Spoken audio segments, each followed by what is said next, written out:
morning I had a customer call me, said he wanna sell some converters. And I said, yeah, that's what's up, but I mean, when you trying to sell them? He said, right now, if I can. I'm like, alright. I woke up this morning feeling like a boss, and if you ain't selling to me, you ain't afraid to take a loss, player. 2 cell phones and both of them cost. Then I went and got a third and hit my mans with the toss. Running numbers up, I hear it's like lacrosse, but I know that's not your sport, so let me hezzy, then I cross. Got a new customer, he said he liked the sauce, so I cooked him something special, then he told me thank you, boss. If you feel the same, and everybody said they feel the same, then why y'all ain't getting paid? Then why y'all ain't getting paid? Cause if you feel the same, and everybody said they feel the same, and I said we all getting paid, then I said we all getting paid. It's convert the conversation, convert the conversation, convert the conversation. It's convert the conversation, convert the conversation. So the price I sweet when you talk to me, wanna sell to me, wanna sell to me. Convert the conversation, convert the conversation, convert the conversation. It's convert the conversation, convert the conversation. So the price I sweet when you talk to me, wanna sell to me, wanna sell to me. Oh. Yo, them prices true. You can call my bluff, go ahead and bring them through. It's a long way up, but I'm trying to see the view. So the moral of this story is I'm trying to buy a few. You've been so patient, and that patience is a virtue. How you running home with money like you trying to catch a curfew. And that's been certain, like they promise certain teas. But you can call me with some value, and I'll give you what you need. This my symphony for sellers, my junkyard dwellers. My jacking up them cars, he got a saws off, fellas. This my symphony for sellers, my junkyard dwellers. My jacking up them cars, he got a saws off, fellas. It's a convert the conversation, convert the conversation, convert the conversation. It's convert the conversation, convert the conversation. To the price I sweet when you talk to me, wanna sell to me, wanna sell to me. Convert the conversation, convert the conversation, convert the conversation. It's convert the conversation, convert the conversation. To the price I sweet when you talk to me, wanna sell to me, wanna sell to me.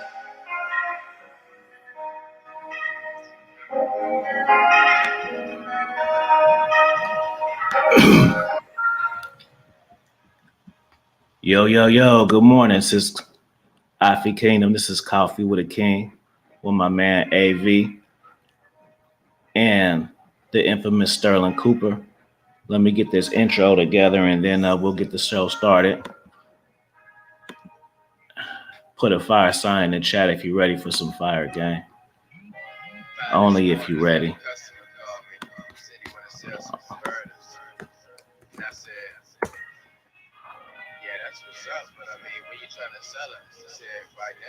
I vibe to this song, man. I really like this song.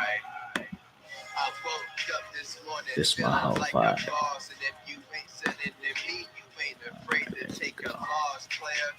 Two cell phones and both of them cost. Then I went and got a third and hit my mans with the toss. Running numbers up, I hear it's like lacrosse, but I know that's not your sport, so let me hezzy, then I cross. Got a new customer, he said he liked the sauce, so I cooked him something special.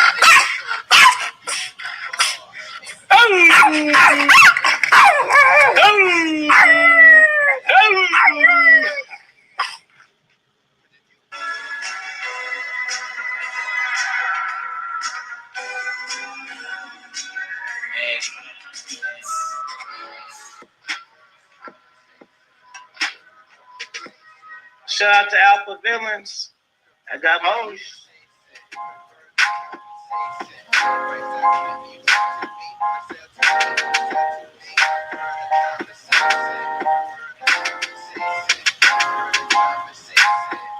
Would you take initiative to cut it off? righteous. This is also true. And when it comes to the ladies, he's out of sight. Let me guess. You one of these brothers think you can get by on winking a smile, huh? What about the smile? I am smart.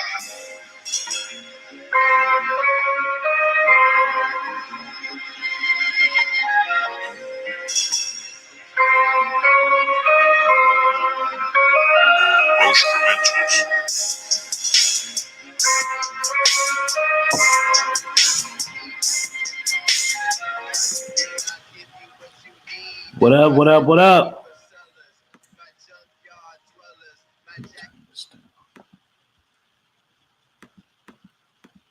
There we go. Let me see who in the chat room. Shout out to Stephen B, G Money, Slick Rick, Tisha, G Money again, Nelly Nell. What's going on? How everybody doing this morning? Good morning. Good morning. Doing all right. So today we're gonna get on sex. So if y'all missed the last one, after this, y'all gotta go back and you gotta look up Stirling Cooper, A.V Kingdom, and it's gonna come up and it's gonna be the most sex stuff you ever heard. Because that's what y'all like so much. Even and that's though what they need. Deny it. That's what they need, according to a lot of women. That's what they need, man. They watch too many movies. They don't see the behind the scenes. So I think Sterling's course is critical and imperative for guys to really put the theory into action. You know what I mean? Because a lot of time, a lot of this manosphere red pill shit is a lot of theory with no practicality to it. So I think Sterling's course is going to be necessary for guys to kind of just connect the dots, man, and really have women perceive them as they want to be perceived. Damn right. You know what's really funny though? If you actually, somebody told me this recently. I didn't know this happened. If you type in my name into Google somewhere first, the next time you go to Pornhub, I will show up. Nice. All right, there you go. So warning, if you Google me, then I'll show up next time you go to FAP, unfortunately. There you go. That's it, man. Hey, he's a real porn star, y'all. I looked your ass up because I wanted to know. Because I had to know. Because people will tape on their phone and then put it on X videos and be like they a porn star because they got like 1,000 subscribers on some under shit. So I said, no, he's a real porn star. I seen some of that shit. That's what's one I seen. The Sarah J one. This ain't no iPhone movie bullshit. This is you know, the director, there's camera guys, there's audio guys, there's like catering. You know, this is the real deal. Right. Craft services. Yeah, exactly. You gotta keep you guys fed. I got it. Supposed to do that? Like, hey, yeah, man, they need energy, bro. What are you gonna do? That's right. You gotta keep. Although catering on a porn set is mostly just gummy bears. Okay, there you go. That's about it. Okay. Just keep the blood sugar up and we get cracking. That's it. First, I'm gonna address something straight off the bat here because I know somebody in the chat is going to ask this. No, I'm not in a toilet. I'm not in a bathroom. This is a kitchen. I'm in Portugal, and this is just how they tile the kitchens here. So there you go. Before anyone beating you all to the punch in the chat, before anyone asks if I'm sitting on the toilet, I'm not. There you go. He in the sauna, baby. He in the Greek sauna. You know what I mean? He in the Greek sauna right there. Chicks over there running around with towels. It's chicks over there running around giving foot rubs to other chicks. That's the lifestyle. That's a good life, man. I'll tell you that. It's a good life. Yeah. But what you were saying, Alpha Villains, is absolutely true. So I ever since I've started sort of playing around in this sort of red pill space, right? Mm-hmm. And I've been going on a few different people's shows, and you know, I've got my own YouTube channel. I've been giving out advice. I get a lot of dudes asking me questions about, you know, obviously bedroom advice and sure, being more dominant in the bedroom. And it's one of these things where a lot of guys hear that they need to be more dominant in the bedroom, right? They get into being, you know, learning like alpha personality traits, getting to be more masculine, learning how to behave better around women, right? Get better results. And then there's sort of like this lag between correcting their sort of conversational behaviors, right, to correcting their bedroom behaviors, right? Because a dude who's naturally dominant with, you know, like what we would call a quote unquote natural guy, right? Some dude who didn't really have to learn this from scratch. He kind of has those behaviors in the bedroom, right? Right. He comes across as a guy who really knows his shit. He knows his way around a woman's body. He's not afraid to take charge. He's not afraid to be physically dominant with her, right? And lo and behold, women tend to like that when a guy is more dominant in the bedroom, despite the fact, despite what, you know, the mainstream narrative will tell you, despite what feminists will try to tell you these days. It's like a deep-seated biological subconscious thing for a woman to be turned on by a man who is physically dominating her in the bedroom, right? And obviously we're talking about, you know, consensually, safely, right? Sure. There's a right way and a wrong way to do this stuff, you know what I'm saying? Right, absolutely. And I think that's another thing where guys can slip up, is they can hear, you know, go back what, 10 years ago, 20 years ago, whatever, you had 50 Shades of Grey, which is garbage, by the way. You had 50 Shades of Grey, and everyone was sort of trying to learn about BDSM and stuff, or hearing about it rather, you know, and everyone's running off to the sex shop buying fluffy, and then trying to change the feathers. Yeah, exactly, right. And it's like, if there's not like congruence between, like, congruence is like this idea of like your thoughts, your words, and your actions are all kind of in alignment with one another. And if that isn't really there, if you're incongruent with that, if in your head you're like, oh, I really hope she likes this, then you're trying to do something more physically dominant in the bedroom, it doesn't come across correct, because the mind frame behind doing the dominant act is holding you back. It's showing the woman that you don't really believe that what you're doing, basically. Right. I'm glad you said that. Go ahead. Hold on. Let's see. Do you? Let's see if we're gonna do it right here. Now look. I bet you we are. I'm gonna tell you, and I'm gonna tell if you lying. If I can see it, I'm gonna watch your reaction. Let me go. This what I want to ask Sterling, because I was thinking of it. Then he said it. I gotta ask now. Like, what? Since you've been doing your profession with the porn and stuff, and you've been sexually dominating these women, how has that affected your confidence? Dude, I am unaffected by beauty now. As in, like, I am unintimidated. I am unintimidatable by a woman's beauty now, because I know that they all like the same shit. Like, when you know in the back of your head, when you know that you can rock a woman's world, like when you know you have that skill set under your belt, if you sit down on a date with a girl, like, that thought is going on in the back of your mind. You're like, oh, honey, you don't even know what I can do to you. Like, you're in trouble. If you keep talking to me right now, you are in trouble, because, like, you just know it. And then when it gets down to brass tacks, when it gets down to the bedroom stuff, the value has flipped. It's no longer. So most guys, when they get to the bedroom, they come from this frame of mind of like the assumption is like she's giving you something. She's letting you have her pussy or whatever. Like, the value is going that way. But when you can rock her world, it flips that shit. It's like, you're getting a treat tonight, honey. Like, right. I'm the prize. I'm definitely the prize in this situation, because I know your body better than you even do. Right. Yo, Sterling, man. And Afi. First things first, Afi. Yeah, that was in line with what I was going to say, but I wanted to touch on Sterling's specific point. He said congruency, where he broke it down, and he said basically when everything is in alignment. Basically, you know, if you have the money, you're not relying necessarily on just your money. If you don't have the congruency with your personality, your skill set, etc. It's similar to a fighter, a trained fighter. Shout out to AP. I know he used to do MMA. He knows what he's capable of doing. And those guys, the killers, are typically the calmest ones. Why? Because of their confidence, because of their seasoning. And when Sterling is saying is based on his collaborations, etc., he realizes that there's a lot of theory out there, and there's a lot of value in the theory that we try to teach, but the theory is nothing without the practice and the practicality in it. And I think Sterling really breaks it down by syllable, so that way you guys can really implement that, and that in turn will help you with your confidence with women, with business, with men, etc. You know what I mean? So that's very important to connect those dots with congruency, man, for sure. Here's another. You mentioned like fighting, and you mentioned business there, right? Talk about another example of congruency, right? When people start to make more money, one of the key parts of making money is being able to accept that, is being able to receive, right? And a part of being able to receive is like sort of spending money on yourself and not being guilty about it, right? So when you start to increase your income, actively like, oh, like I'm going to buy I'm going to go out to a 5-star restaurant tonight and have the steak, or or I'm going to go get a massage, or I'm going to go do this, and not feeling guilty that you're breaking the bank, quote unquote, because you're now a person who makes money. It's like about agreeing with that identity. That is excellent, because Afi and myself, we really talk about manifesting, and that's very important. When you manifest, it is part of manifestation is really just acknowledging that you deserve it and you earned it. So if you start making more money, there's nothing wrong with changing your zip code, changing the type of food that you eat, and not feeling guilty about it. Why?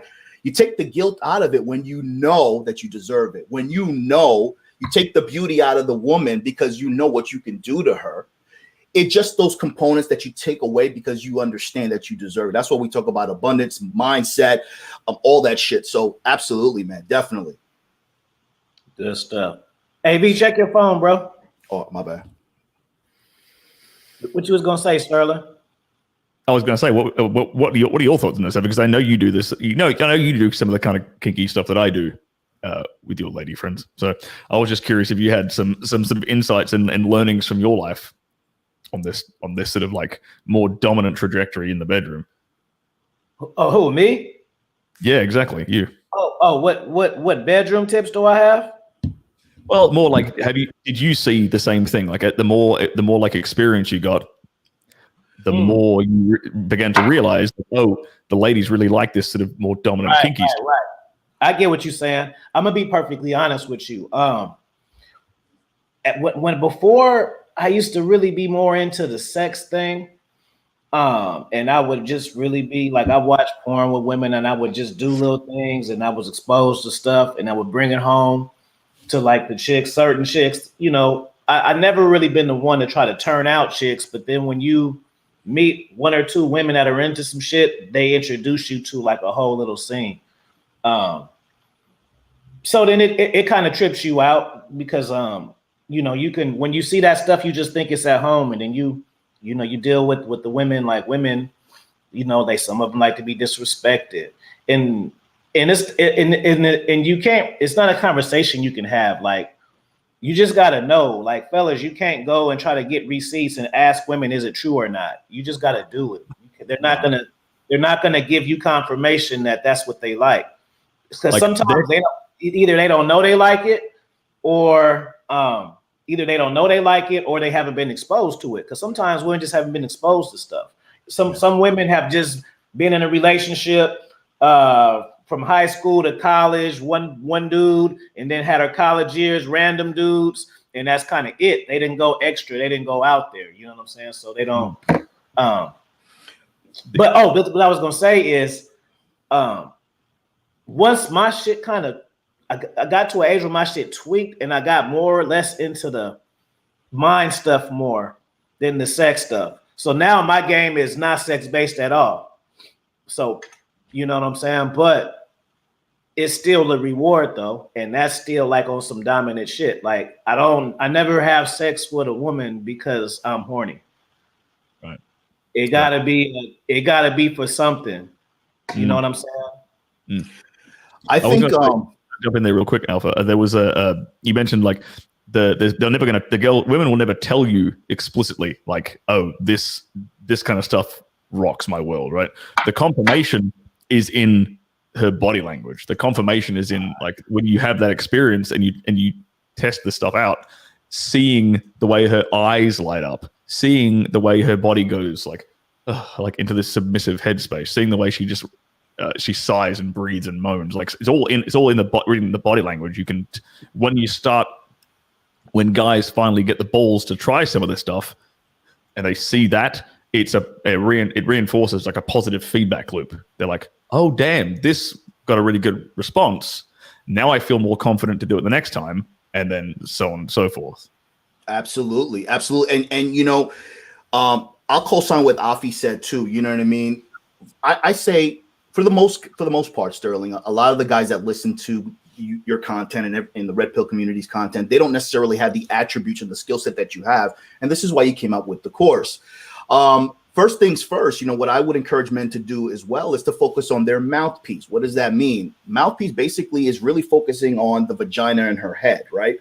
The vagina in her head, getting her mind right, setting the tone. setting the tone, because if you can set the tone properly and you get it to the bedroom, more than likely you're going to close the deal. With Stirling's course, he's definitely going to teach you how to finesse that and close it to a point where it's a memorable experience for the woman. But men really need to focus on enticing the woman, not just necessarily with their physical attributes, but just with getting their mind set to visualize, because women are visual creatures. Once you have them and you get them comfortable with your personality, you get them comfortable in the bedroom, then it's an open playground. You know what I mean? And part of the fun is discovering a woman's G-spot. Part of the fun is the trial and error. You know what I mean? Kind of discovering. Sometimes you might discover something that she didn't even know about herself. Let's say, oh shit, she's a squirter. Holy shit, I didn't know that. And that reaffirms that taking charge, being unapologetic and unfearful, and discovering every nook and cranny of the woman.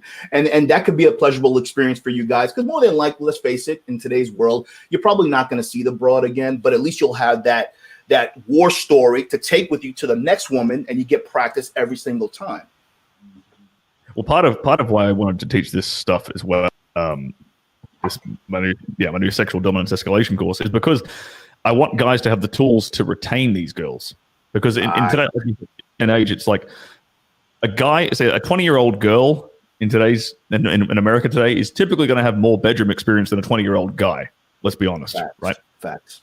So how is a guy supposed to lead the sexual interaction or give her an experience she's never had before when she actually has more experience than him? It's kind of hard, right? So with this, the kind of stuff I wanted to teach guys in this is to basically level up their bedroom game, so they come across as a dude who has a lot more experience than they actually do, because they know their way around a woman's body after they get through this course. It's 5.5 hours of video breakdowns, 80 different techniques I go over in detail in this entire video course. And it's basically to take a dude who's, I've got a nice testimonial I can bring up a bit later. Dude who had 3 lays in his life. And then he listened to some of my stuff, and then the next girl he saw, she was wondering how many women he'd been practicing these techniques on, and he learnt them a day or two before, and just rocked her world with it, this kind of stuff. So yeah, I can't wait till we get into that. Real quick, I know you're gonna do the super chat. What you said is spot on, bro. Finding out that niche, getting to that position where you can really dominate the woman. And what's ironic about the whole thing, men need to understand, even though women will lie to you and not tell you, they are more attractive to a man hoe than a man would be attracted to a hoe for the streets. And why is that? Because competition anxiety, women are very competitive. They won't tell you that, but they are. And they want a man who is experienced. So even if your numbers are relatively low and you get Stirling's course, the way that you move, your assertiveness and your demeanor will give her that perception of experience. And you never know, you might hit it out the park even if your numbers are low, because I know guys who can have very low sexual partners, they're one-man women, and they're dominant in the bedroom and they're really good performers. So abundance of rotation doesn't necessarily make you a better sexual person. It just makes you just have more numbers. But with Stirling, of course, I'm sure you can kind of hone in on that and really be a memorable experience for the woman. Sorry, Afi. Yeah, exactly. We got to jump in there, Afi? Yeah, let me just get these super chats real quick. Oh, yes. Put a fire sign in the chat if y'all ready for a super chat party. It's going to take one more. You know what I mean? Yeah, we're going to get into it. Mm-hmm. What can men do naturally? Supplements to make sure our love stick works in that order. And I posted Stirling's link right there is pinned. So when you want to join, you get to join the community. You get to know all the tricks and stuff. Even the ones we can't say now, because that's a whole different level. It's private. He's going to teach you privately. He's going to sit you down, and then you're going to do all this stuff. There's a lot of stuff that is not YouTube friendly. Doing the webinar, I'll get on there and I'll talk about phone numbers too, just because I like them. I'll premiere it. The phone. Yeah, so McCann Cornell. What can men do natural supplements wise? Well, I assume when you're talking about having your love stick and working in order, you're talking about boners, right? So the single easiest supplement men can take to improve the blood flow downstairs is L-arginine. I'm gonna let me see if I'll drop it in the private chat. I'll spell it correctly. So you can, Look at my old man pills. My old man pills. You. I got L-arginine in here. This is the old man pill right there. Shout out to Lottie Ragul for the super chat too. Appreciate that. I see it. L-arginine. Fireman, what up? L-arginine is what allows your body to produce nitric oxide, and nitric oxide is what causes causes your blood vessels to sort of expand, and allows it to fill up with blood, and allows you to get the job done, basically. So, but L-arginine is just a perfectly natural supplement that guys can take. You can take it regularly. How many milligrams do I take? I think it's about 2,000 milligrams, if I'm remembering that correctly. I might have to double check on that, but you can take a pretty decent dose of that on the regular, and you can take it the day of a date if you don't want to take it every day. You just slam a few down in the morning, and you'll be good that evening. Yeah, I take L-arginine as well. I take maca root. That's also good. And some natural exercises, too, are very good to get the blood flow, in the bottom of your hat. Deadlifts are good. Squats are very good as well. And cardio to keep that, that blood flowing. Yeah, all that. Yeah, deadlifts and squats are really good for that, for your pelvic floor, all the muscle, like kettle. I really like kettlebell swings. Me too. Mm-hmm. Anything that works like your posterior chain. So basically like your hamstrings, your buttocks, your back, like all the thing, like basically anything that kind of mimics a thrusting motion is typically going to help in the bedroom, basically. Right. Hey, real quick, shout out to Thor in the house. You know what's funny? This is before I even. So when I sent you the link, Sterling, like a day ago for this, and then the day before that, somebody DM me. It's just like, hey man, you know what I want to see? You know what I want to see? Will you talk to? I'm like, who? And he's just like, I want to see you do something with Sterling and Thor together. Then the next day, and I was thinking to myself, I'm about to do something with Sterling. He didn't even know that though. I hadn't even created it yet. Boom, and then I just seen Thor just slide through. So nice. We got to hook that up. What's up, Thor? Absolutely. Good to see you again, Thor. Thor and I caught up when I was back in California. We went. He took me to his private little gun range, and we had a good time. It was good fun. Yeah, I saw that on Instagram. You guys had some funny hats on. So that was good. We put some costumes on, had a laugh. It was good fun. Right. Hold on, I'm just trying to get this link together. They say the link. I'm gonna do it again and see. I think I did look. I did see that before. I think there might have been a. There's a bit between the .com and the JM. That's the you don't. Need okay, try it now. Sure. Try it now, guys. That should be where'd my coffee go? There it go. That should be it there. He said he always up for it. Yeah. Cool. All right. So Sterling, when I first met you, it was actually on Afi's platform. It was on a Saturday, and we talked about, and I asked you a question, and you just had a very sweet and short, concise answer, man. And I think it was in regards to women. What have you noticed about women? Something to that effect. And you basically said they're all the same, and that's not necessarily a derogatory diss towards them.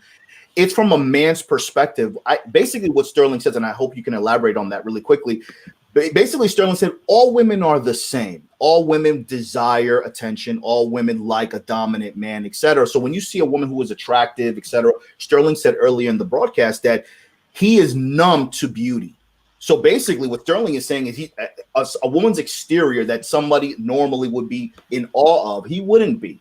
And that works to his advantage because that not only helps him become, appear to be stoic, it also makes him appear to have experience with a lot of beautiful women, and women are attracted to that because it makes them stand apart from the regular guy, and they get curious to find out what's this guy's deal. Why isn't he looking at my ass?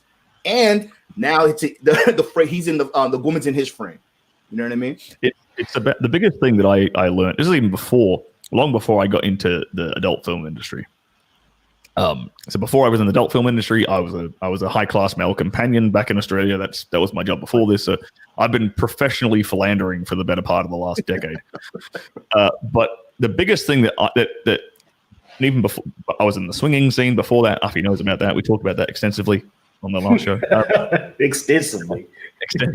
But the biggest thing for me, the biggest thing that sort of made a shift in my mental framework was as I got a little bit older, as I got into my late 20s, I just started becoming more apathetic in regards to women is in not emotionally reactive. Is in not, and I don't mean some guys can take this the wrong way. They can get a bit autistic with this stuff and take it to yeah, break it down. No, real talk. You got to break it down. Go ahead. But when this worked for me because I was raised by a very neurotic mother, very paranoid mother. And so I sort of adopted those things. So my default when I was a younger man was to be very overly emotionally reactive to everybody, not just women, but to everybody. Overly emotionally reactive. A example would be the guy who kind of nervously laughs when he tells a joke. When he tells his own jokes, he nervously laughs at his own jokes, right? That's what I kind of mean. Funny. Right. A really, really specific example. That's because they're not confident in the joke. So they laugh at it themselves to sort of seek validation, seek approval. To ignite the laughter, right? Yeah, that's an example of what I mean when I was saying I was emotionally reactive, and then other people would say stuff. I'd always be reacting to everything people says. So as I got older, I just sort of learnt to be the more apathetic I was around women, the better results I got. The less emotionally reactive I was to them. Doesn't mean I wasn't emotional. Like I can express emotion. I can laugh. I can get angry. I can get I can create this sort of emotional variety, but she doesn't affect me emotionally, right? I'm able to affect her emotionally, but she isn't really able to affect my emotions, right? And I think that's a very key distinction there. Because some guys, when they hear this, like I said, they get a bit autistic and they're like, "Oh, don't show any emotion, be a robot." That's not what I'm saying.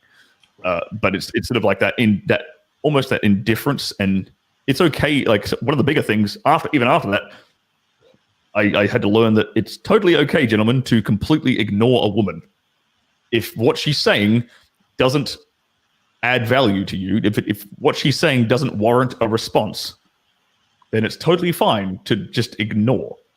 And I'm not just talking about text messages. I'm talking about when she's mad at you. Hey, Sterling, you know what's funny? Dudes will say, won't she be mad? Of course. That's not the point. Not the point. Just doesn't. You can't do it because she likes it or not. What I like what Stirling said is, and what Stirling said. What Stirling said, he's not saying it as a tactic or a strategy. Like most of these guys are teaching guys tactics and strategies. Stirling is saying he developed apathy as a result of trial and error, just being out there, being in the field and realizing apathy works best for me. Emotions work best for me when they are warranted. He's not saying to just flip out and not have a pulse. He's saying that with his experiences, with your experience, anyone who's listening to this, with your experiences, after you buy his course or you get some experience, you will develop something that's going to work best for you, whether it's apathy, whether it's empathy, whatever the case is. Don't get autistic with it. Basically try to understand that with all this theory that we've gotten since up to 2020, I would love to see a shift in the sphere in 2021 to start applying what we've learned so that everything can be more congruent. You know what I mean? That's what I'm getting from what you're saying. And I think because I fundamentally believe that we're all, like, as kids, we're kind of all born correct. I don't think any young boy, like a child, is born with any of these faults. These are these faults that we kind of learn them as children. We get this bad shit gets shoved in our head and reinforced. And unfortunately, I mean, that's just a result of the society we live in right now. And then unfortunately, as you progress as a man, part of that is sort of peeling back the layers of this onion that's been shoved around your brain and getting rid of that crap to get you back to the point where you're like the default state that works. And so for me, it was being less emotionally reactive. For another guy, that the solution for him might be a different thing, right?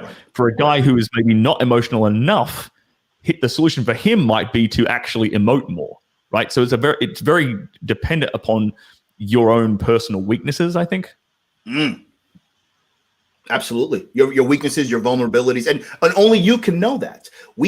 Sometimes people call into different panels, and they get yelled at, they get sunned. But it's tough. It's tough to assess somebody's weakness based on their question, even though there's a lot of dumbass questions that are being asked. But my point is, what Stirling is saying, which I can appreciate, man, because we really try to make sure that men think for themselves, not like me, but think like you. But basically what Stirling is saying, what worked for him may not work for you, but this is my story. This is what happened to me. Your story may be similar, but the bottom line is congruency. I think that's the operative word, because what Sterling is saying is that his emotions are, he reveals his emotions when it is to his benefit, because he is the man, he is the center, he's the rock. So whether it's business, whether it's other men, whether it's with women, you have to perceive yourself and present yourself as the man that you want to be perceived as. Yes, exactly.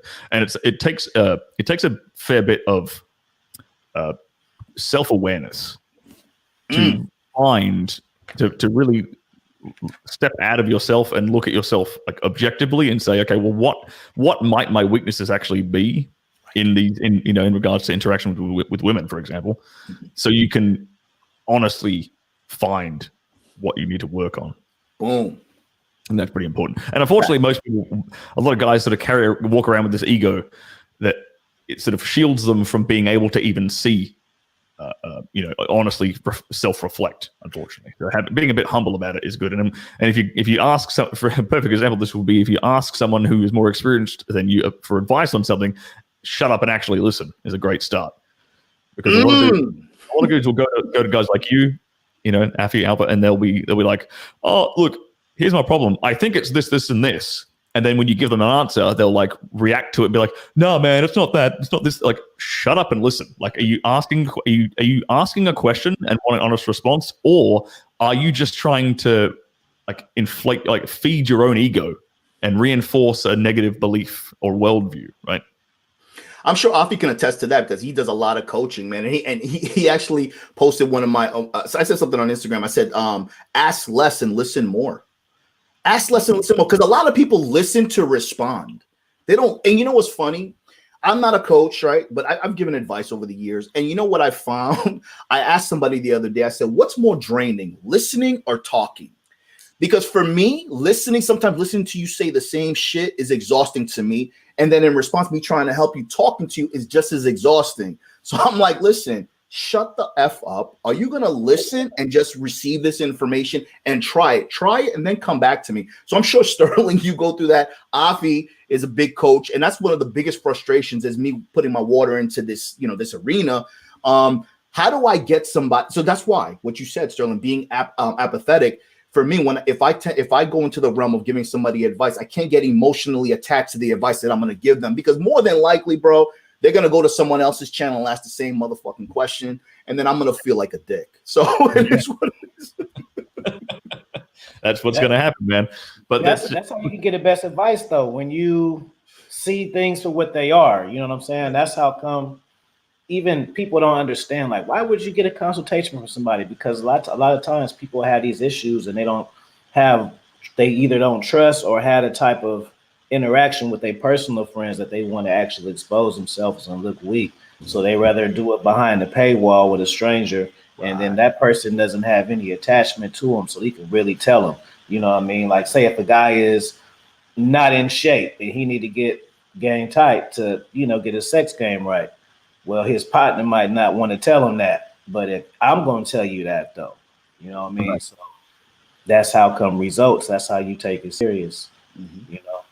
It's the best way. Yeah. You know what's funny? I said this before too. I went to therapy maybe a couple of years back, and what's crazy about it, and it's funny, and not all the results are not going to be the same, but it's funny, when my therapist would ask me questions and I would answer those questions, just by me saying the answer out loud was like, oh, and she didn't even have to say anything. She just heard me and I just answered my own question.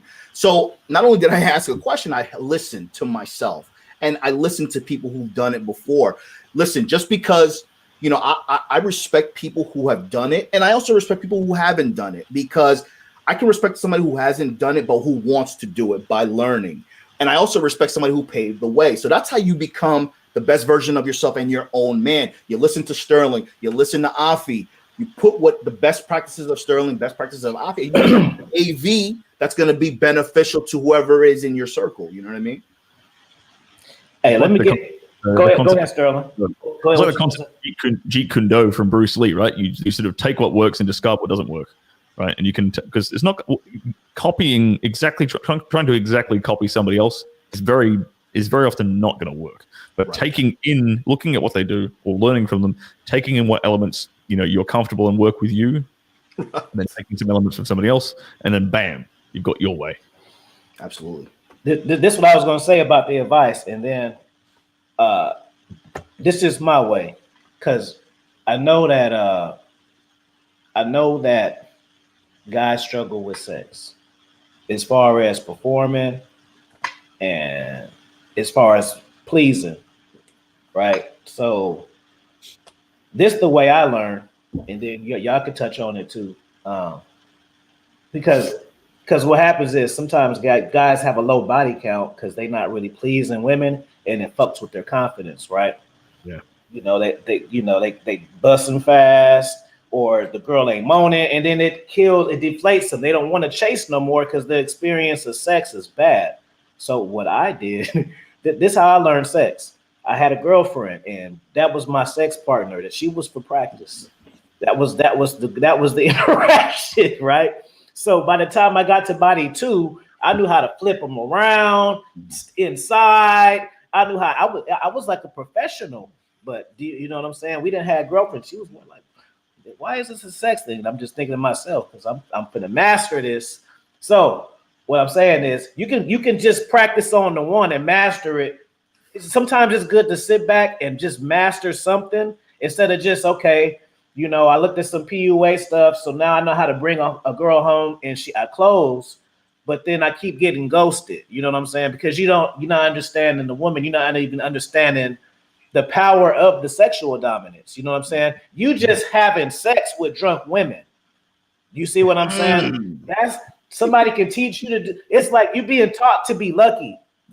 You feel what I'm saying? You being taught to be lucky. When you understand the power of the D, it's a whole different experience. And then you got that energy behind you too. Like look at Stirling. Like he has a distinguished manly vibe to him, right? Like it's not even like he's London. It's like he's like James Bond or some shit, right?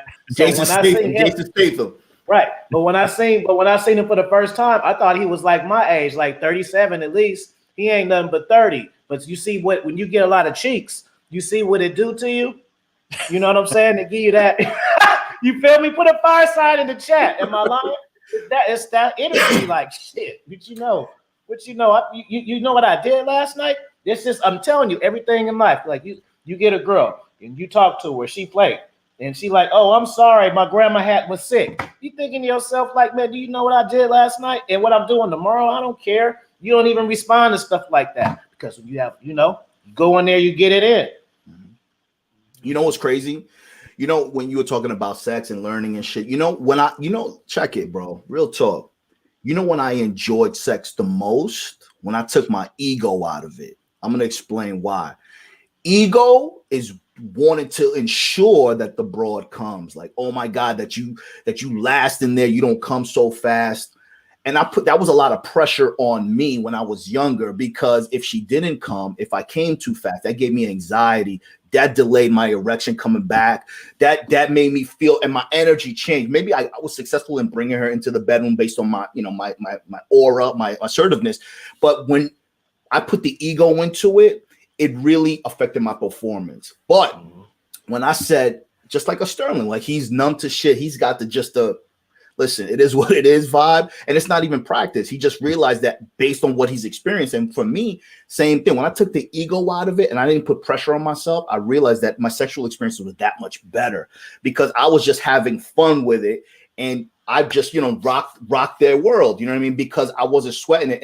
And they felt that. And when you take the focus off of that, and I'm not a selfish lover, let's not get it twisted, but I do know that I have to place the energy and focus on myself to ensure that I'm loose so that way we can have a really good time. And that's what worked for me as well. So anyone who's listening, who puts a lot of, who women will shame you and say, oh, you got a small dick, you can't come, all that shit, take the pressure off of yourself to perform and just have fun and perform. And you'll see it'll be a lot more an enjoyable experience for you and for your partner potentially. I couldn't agree more with that. And it's actually, I'm glad you brought that up because there's I have an entire concept I talk about in this year course, which is basically a mental frame like that. And I refer to it as the selfish pervert frame. And I've taught this to a few guys, and I go over it in this video course. And it's basically a way to fix that mentality that you just described. That mentality of, because a lot of guys go into the bedroom and their mentality is, oh, I really hope she likes me. I really hope I make her orgasm. I really hope she wants to see me again. And it's like, no, man, that's the completely the wrong way to go about it. Because ironically, the more you like are desperate to make her orgasm, the less she is likely to orgasm. So if you come at it from the, and that's why I call it's the selfish pervert frame. It's not just a selfish frame, because if you're just a selfish lover, then you're just going to bust a nut in 30 seconds and be done, right? Right. But if you're a selfish pervert, then it's like, I'm going to have my way with you and do all the nasty, naughty little things I want to do with you and have fun with it.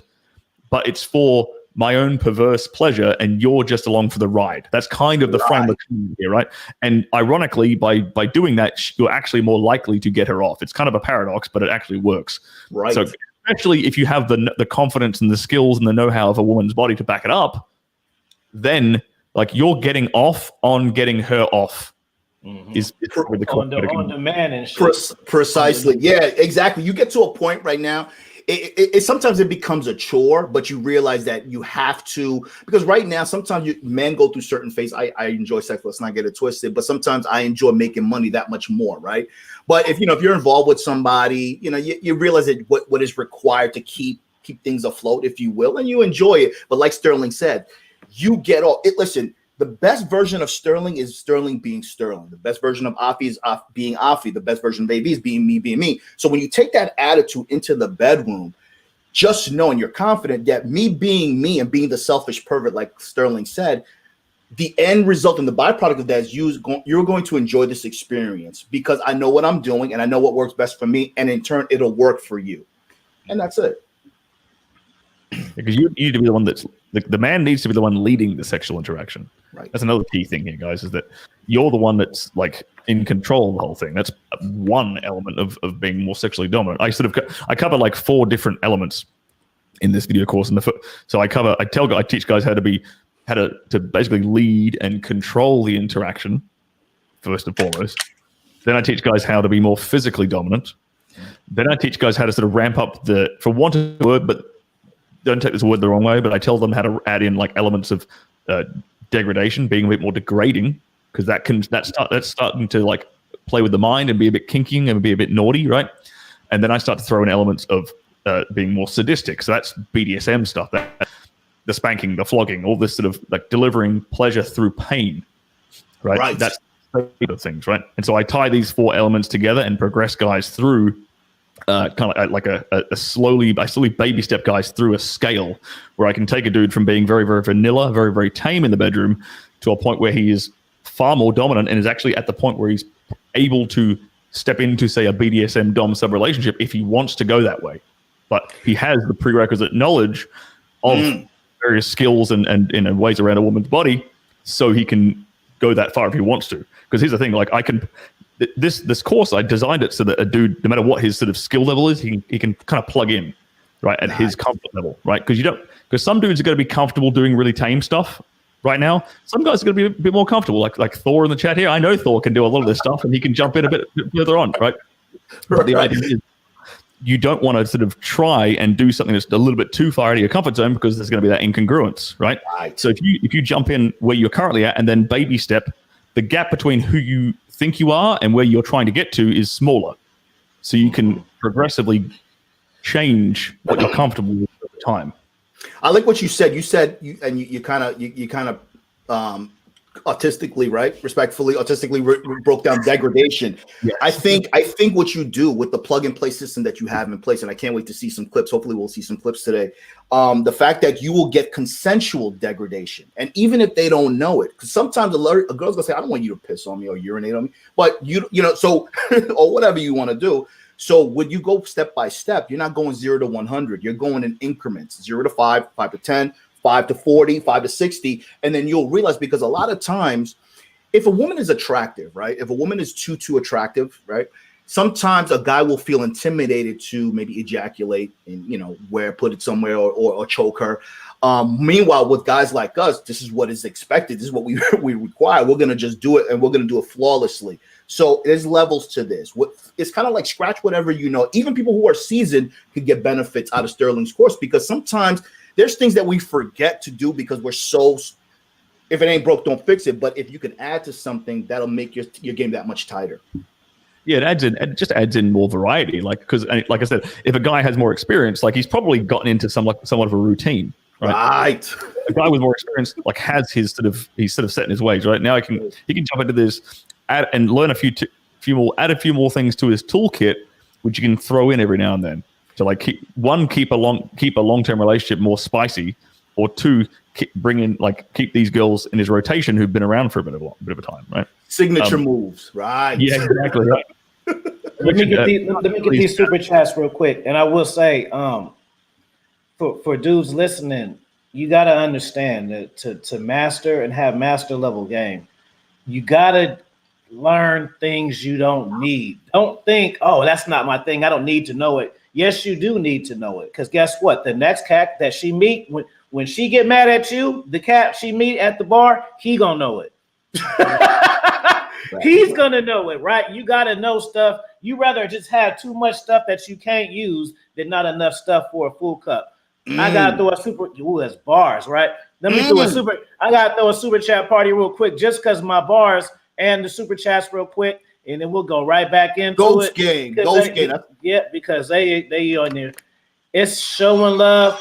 It's a super chat party. Super chat. Super chat. Super chat. Super chat party. Ghost game. Let's go. So my man, Mr. DC Comments says, great content. How much do women pay attention to a man's body for attraction, and how important is it for men to train their bodies when it comes to being intimate? And then we got another one from my man Nelly Nell. He says, what's y'all insight on having sex and don't bust and mess with them too good and with a women's ego? So let's get to the first question real quick. Cool. That's a good one. Yeah, it's a great question. So I think you might have your window open. Echo.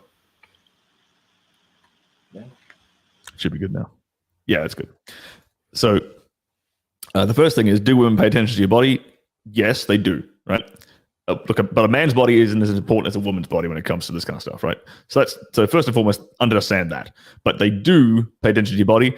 I was actually talking to John Somnes about this a few days ago, and he was basically like, look, since I got like 6-pack abs, the last minute resistance is a lot less. So if he gets a girl home and he takes his shirt off and he's like ripped, they're not really resisting too much. Not like resisting is the wrong word, but they're not really like second guessing this decision very much. So first and foremost, yes, it does help. So that's fine.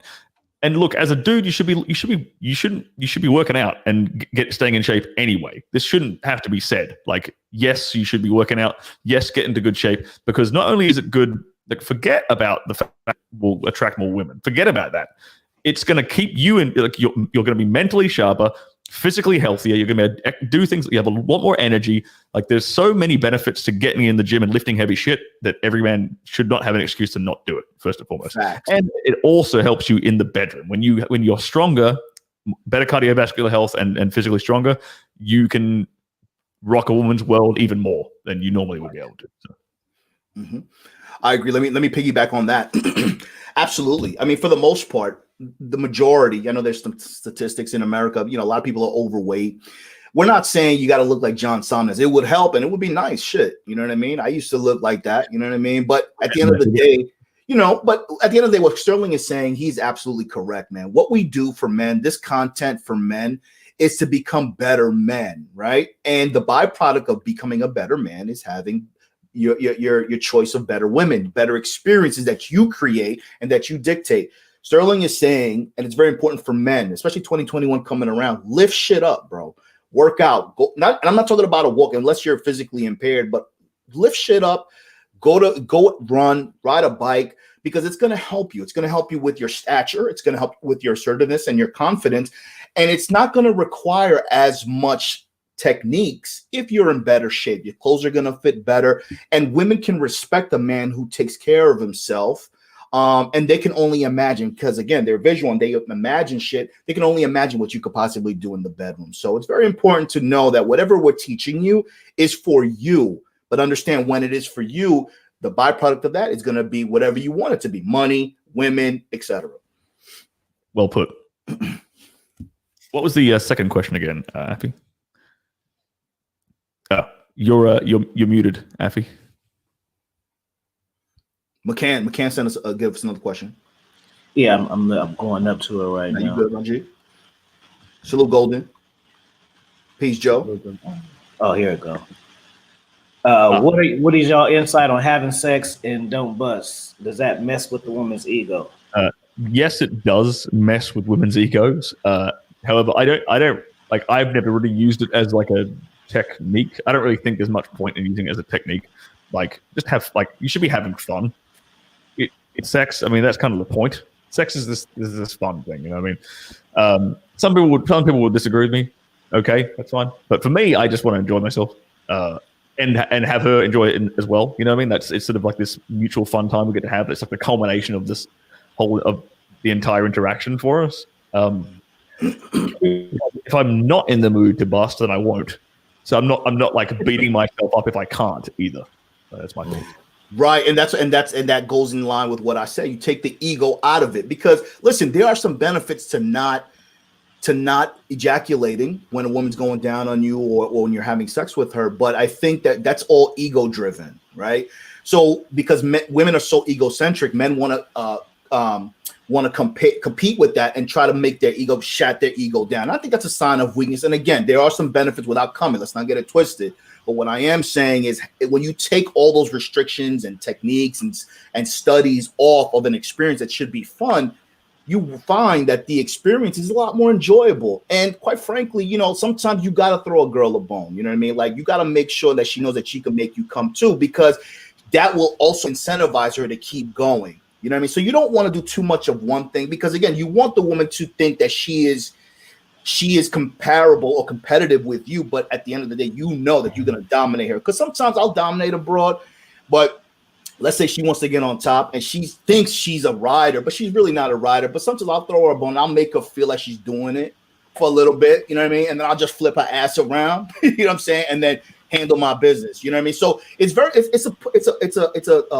push and pull with a woman. It's like tennis.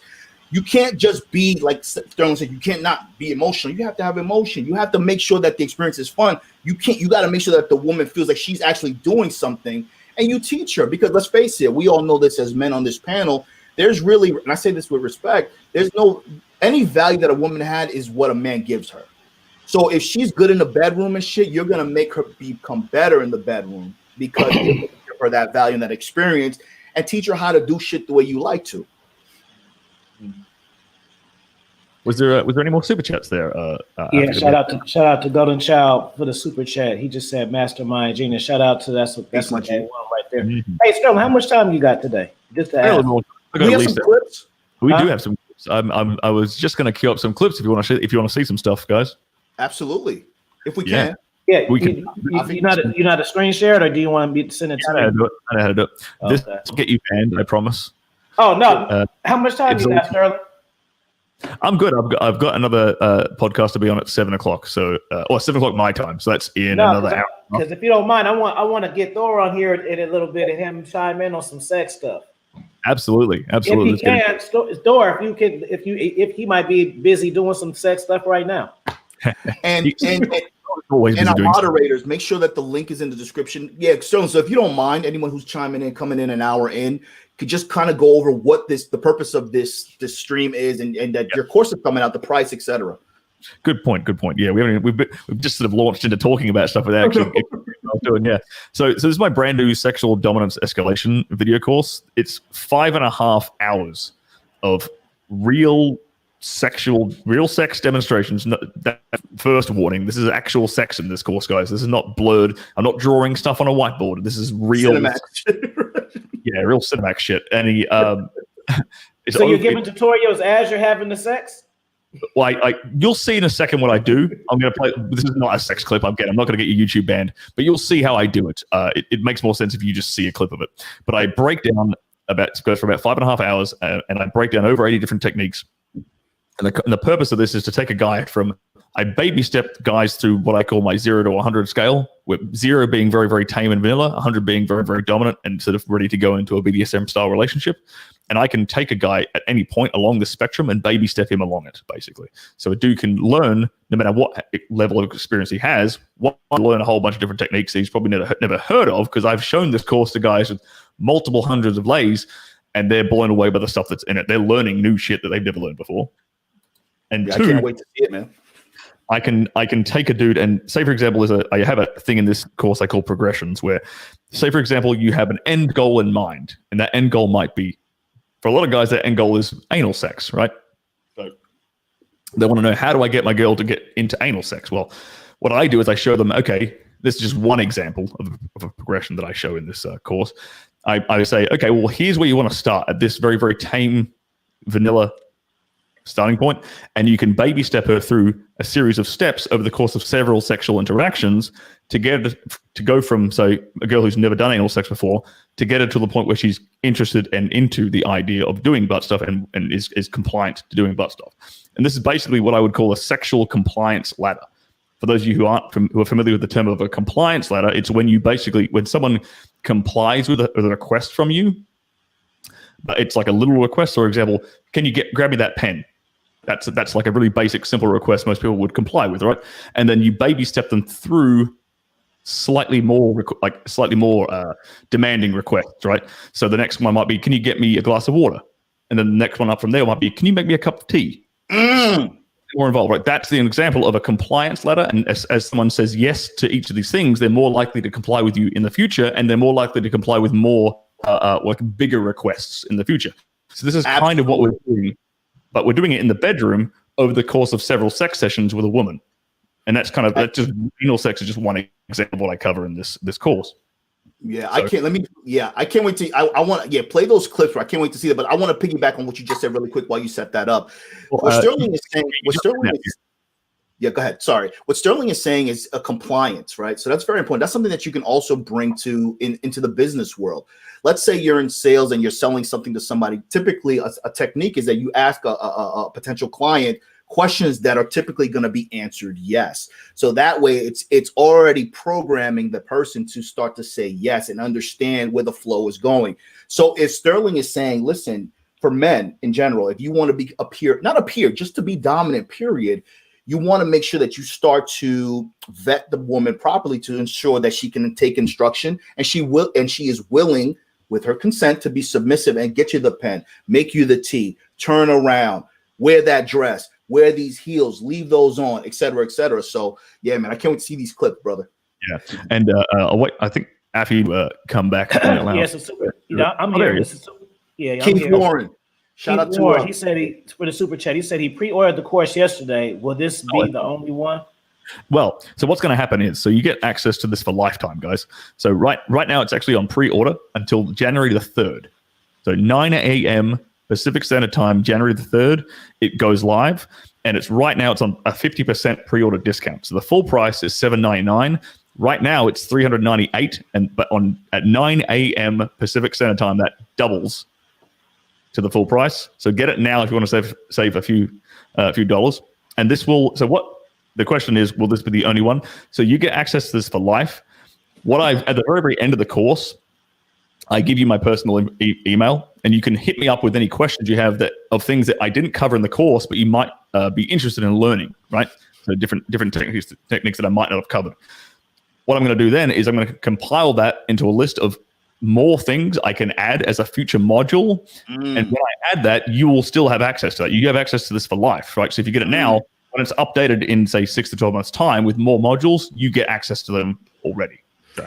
And this isn't just for men. I encourage any women who are listening. First of all, get the likes up. Let's not get it twisted. Let's get the likes up. Yeah, let me check the likes. You know what I mean? Share the page, go on your stories. But this is also for women to invest in their men.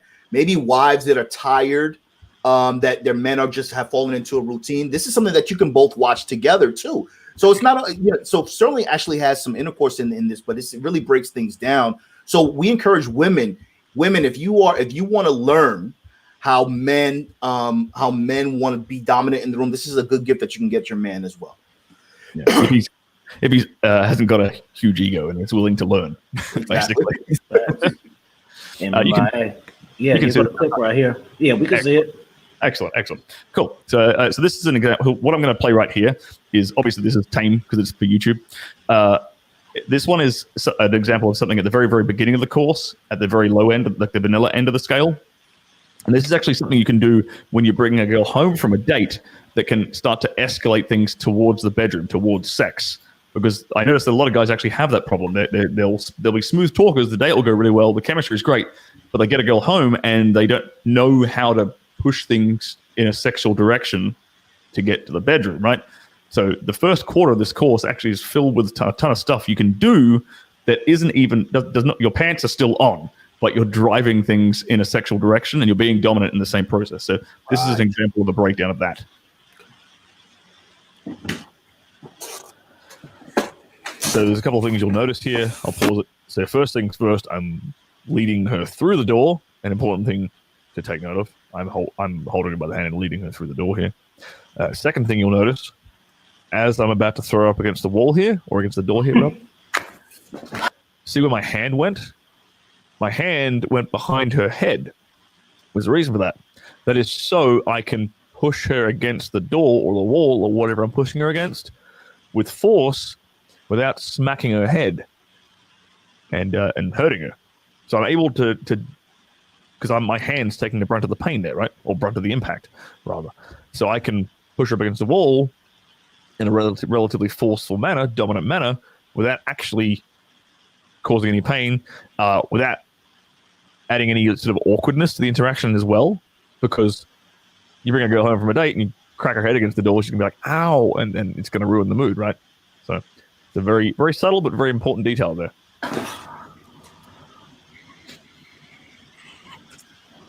Then a quick make out, and then an example of coquetting here. I break it off and I walk away, and then she follows. So that's a perfect example of coquetting right there. So that's just a quick example of. So the way that this whole course is kind of structured is you'll see the demo clip first, and then you'll see me pop up in the corner and give a little video breakdown. Exactly what I was just showing, like piece by piece by piece. So I've got a couple more clips we can show as well. That was pretty cool to watch. Yeah, while you get the next clip, but let me just comment on that. That was good. I like the way you did that, you know, because you gave her some excitement as far as dominating her and pushing her against the wall, but you also showed her that you are a protector by putting your hand behind her. Number one, so she didn't hit her head, so she sees that you're a protector, because women want to feel protected, right? Even though they're feeling dominated, they want to feel protected. Also, Stirling gave her a quick kiss, and he didn't run away from her, so to make it look like a technique, he just kind of let her know, listen, I know what's gonna happen, but let me get comfortable. Here's a kiss, and then he could follow her. You know what I mean? And then at that point, you say, yo, can you make me a drink, make me some tea, whatever the fuck you want to do. But that's how you set the tone, bro. Because when he said he grabbed her arm. You know, I'm in Miami, and anyone who dances merengue, salsa, bachata, women who love to dance, they want to be led. So whenever you see somebody on the dance floor dancing, it's usually the man leading. So that's something else you guys got to take into consideration. Women want to be led. As long as when you're leading them, you're making them look good. So if you dance in salsa, you turning her around. As long as she's looking good and you're leading, you guys are going to look like stars. So that's what it boils down to. Women want to be led. They're not going to tell you. We just have to know it. Shout out to Problem One. He said, tune in to show respect to the panel. Sterling has helped me with a lot, and the ladies appreciate it. And Mr. Apocalypse asked, is there a combo package, the course and the ebook? Well, not with my How I Grew My Penis ebook, no, but you can get my free 32-page book, The 5 Subtle Mistakes Men Make in the Bedroom and How to Fix Them. That book is completely free, and that is on my Gumroad right now, so you can get that totally for free. Oh, good. Let's get into this. Actually, before I play this next clip, the thing I talked about at the very, very end of this. Actually, no, I'm going to mention it again. This idea of coquetting. I do mention it again in this clip, so I'll play this clip and then I'll talk about the idea of coquetting in a bit more detail. Then, so this clip is basically like a hair pulling demonstration. So here we're showing the correct way to pull a girl's hair. Now, there's a bit of tact here. So you'll notice that you notice where I'm grabbing it. I'm grabbing up. Starting at the base of her scalp, and I'm pushing up to grasp the hair in my hands like that. And then I actually have a lot of control there over her head. And this is actually a very pleasurable feeling for her. It's a pleasurable feeling, and it's a submissive feeling. She knows I'm in control. I can actually move her around. And it sends a lot of women into this very euphoric headspace, like straight away. That's how you do it from the back, and then this is how you do it from the front. Again, very subtle, and then bang, I can pull her head back, make her stare me right in the eyes. She knows who's here. Now, in the next example here, the next example is a little bit exaggerated, but this is how some guys kind of pull their hair, just like grab tufts of it. Obviously, she's overacting here a bit, but there is a time and a place to do that kind of hair pull, or like, and you can do this sort of when she's mushed down onto the bed in doggy style, for example. If you just like grabbing a scrunch of hair then and then turning and making out with her, that makes sense. But if you're trying to pull hair erotically, just grabbing a random tuft and tugging her head around, that shows a lack of experience. That shows a lack of tact. If you're trying to do it erotically, right? So there's a distinction here. There is a time and a place for doing something like that if she's the kind of girl who likes to be completely manhandled, completely tossed around, and actually kind of likes pain to a degree, then sure, this kind of way of pulling a girl's hair, like just wrangling her like a rag doll, there is a context for that. But you need to be able to read the girl when she's kind of into that. And like I said, I would prefer to sort of grab her hair like that when I'm mushing her into the bed somewhere.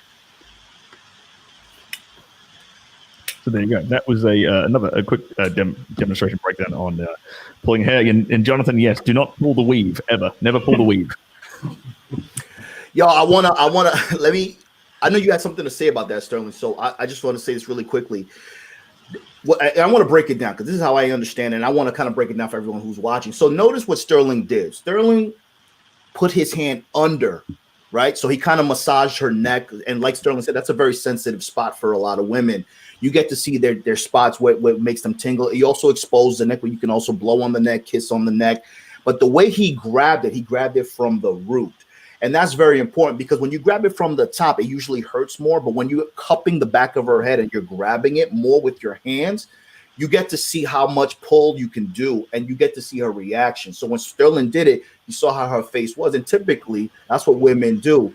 Now, if you're dealing with somebody who has weave, who you can see the track, so you can't necessarily grab it from the root. You can usually grab it, just a bunch of it, so that way all the tracks are in place. And you can still pull the hair, you just can't pull it from the root. And it doesn't really hurt like that if it's weave. You know what I'm saying? Because you pulling it from the root, from the top, it won't hurt as much. So I just want to let people know that as well. Yeah, good advice with the weave stuff there, because I'll give you a couple of white girls in my video. All good. They wear extensions too. It's all good, man. Yeah, I know. Like, dude, it's extensions are the bane of my existence when I'm shooting porno, because it's like I just want to pull a girl's hair properly, and then like I'm like I have to ask them every time I'm shooting. I'm like, hey, do you have extensions? They're like, yes. I'm like, oh, all right, fine. We're not gonna have as much fun as we could have. But there's something I want to touch on from the previous clip, and that was this example of this idea of coquetting, right? So these two things are like these two clips I've just shown you. Again, these are from the first like quarter, like the very, very tame stuff in this video course. Purely because it's YouTube, I can't show the more extreme stuff because there's boobies and butts flying around. So, but with this idea of coquetting, so coquetting is the idea of sexual push-pull. It's kind of like the perfect example I gave there was when I'm making out with a girl, and then I'm sort of ramping her up sexually. I'm ramping up her emotions, ramping her up the sexual tension, and then I'm breaking it off, and I'm the one pulling away and leaving a space for her to chase. That's coquetting. That's it's a super useful tool for any guy to use, especially when it comes to escalating towards the bedroom, getting the girl hot and heavy, and then breaking away and having her chase you to reinitiate physical contact. One, it gets her in the right headspace of chasing you. Two, it's very, very emotionally like spiking up and down for her. And 3, it stops you because what most guys do is they're the ones that are just chasing because they want a girl to touch their pee-pee. So they never stop the pursuing part of it. They don't give space for her to actually come at him, which is a good thing, you know. Yeah, let me piggyback on that. Absolutely, you said it best, because a lot of times as soon as they get in the house, they start undressing, they start touching the girl. So that sets you apart as well. And when Stirling is saying it, the tame portion, this is setting the tone.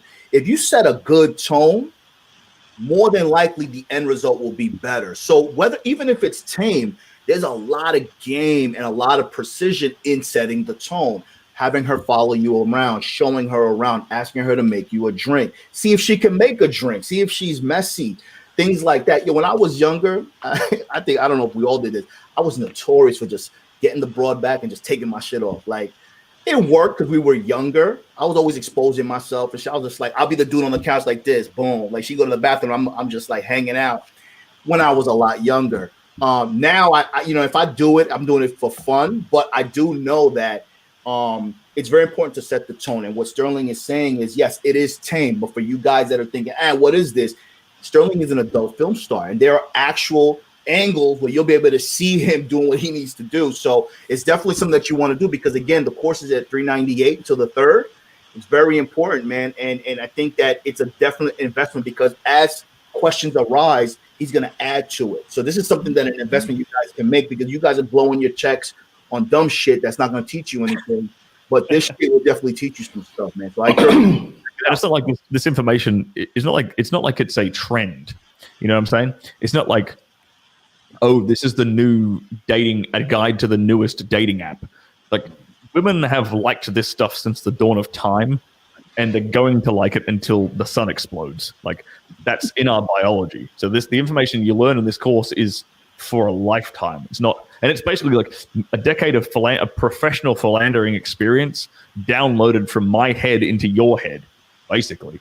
So you don't need to go through the rigorous trial and error that I've had to go through to actually learn all this stuff and figure this stuff out. You'll just know it instantly. He knows how to teach it. I've been on webinars with this guy. You got to understand that just because you have a high lay count, like, he knows how to teach it to you too. So that's different. You can actually pick up on it. You won't just be infatuated with the stories. He actually show you how to apply it step by step. That way you can do it too. Thank you. Shout out to Keith Warren for the super chat. He said Robert Greene has a whole chapter on the coquette, on the art of seduction. Great book. Thor says he wanted to join the stream, and Excellent. then somebody asked about the course. Okay, Sterling says, put your email in the chat, Thor. He says, Sterling, going to purchase your guide. Do you use Hydromax pumps and all in your routine? Yes, I recommend them if anyone wants to check those guys out. I use the product and I endorse it. So yeah, give it a crack, the Prime one. And Afi said something very valuable, and I want everyone to use some type of discernment when listening to content. You know what I mean? Because we're all in this particular space. Afi said that this is a guy who can teach. A lot of guys, those who can't teach, right? And there's a few guys that can and actually teach. I like the fact that Stirling's course, even just by seeing this excerpt, because I haven't seen the course yet, these excerpts, it's step by step, because even that is very important to kind of set the tone for anybody's skill set, whether you have 5 under your belt or 100. At the end of the day, most women, quite frankly, are not with experienced men. They don't know that all they know how to do is to have intercourse, but they don't know the art of seduction. So the fact that Stirling is giving you that blueprint to be able to be seductive while doing the end result penetration, I think there's a lot of value there.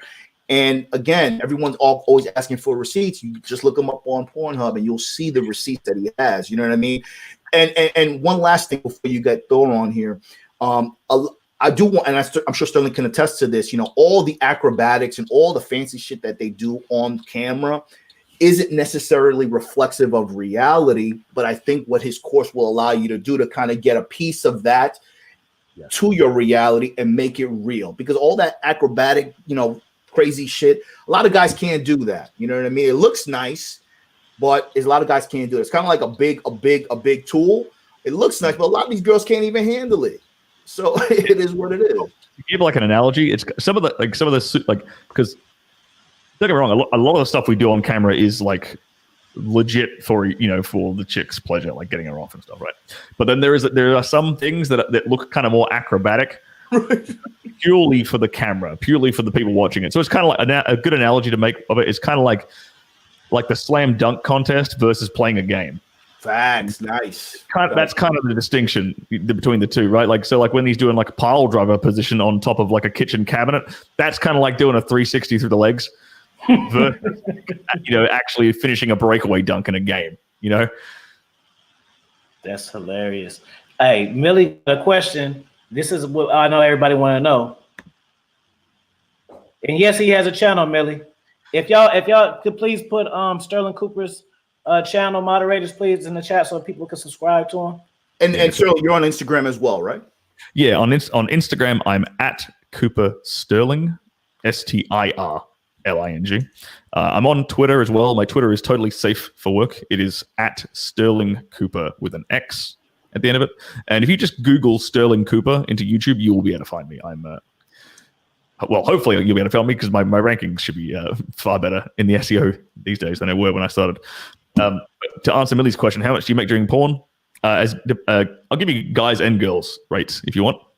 So girls, a brand new girl, fresh off the boat, so to say, 18-year-old chick, she'll make $1,000 for a boy-girl scene in the USA. That's the average going rate for a brand new girl. Some girls will do a little bit less than that. Some girls a bit more. If it's just a girl scene, anywhere from like $500 to $800 for a girl with no penis involved. And then that rate the $1,000 rate for boy girl can go up depending upon, like, if they add in anal, it's an extra $500 typically. If they do gangbangs, it's more, so on and so forth. Hey, Thor, good to see you, mate. Good timing. Hey, Thor, man, how you doing, man? Hey, good to see you, Stirling. Love that kitchen you're in. Oh, thank you very much.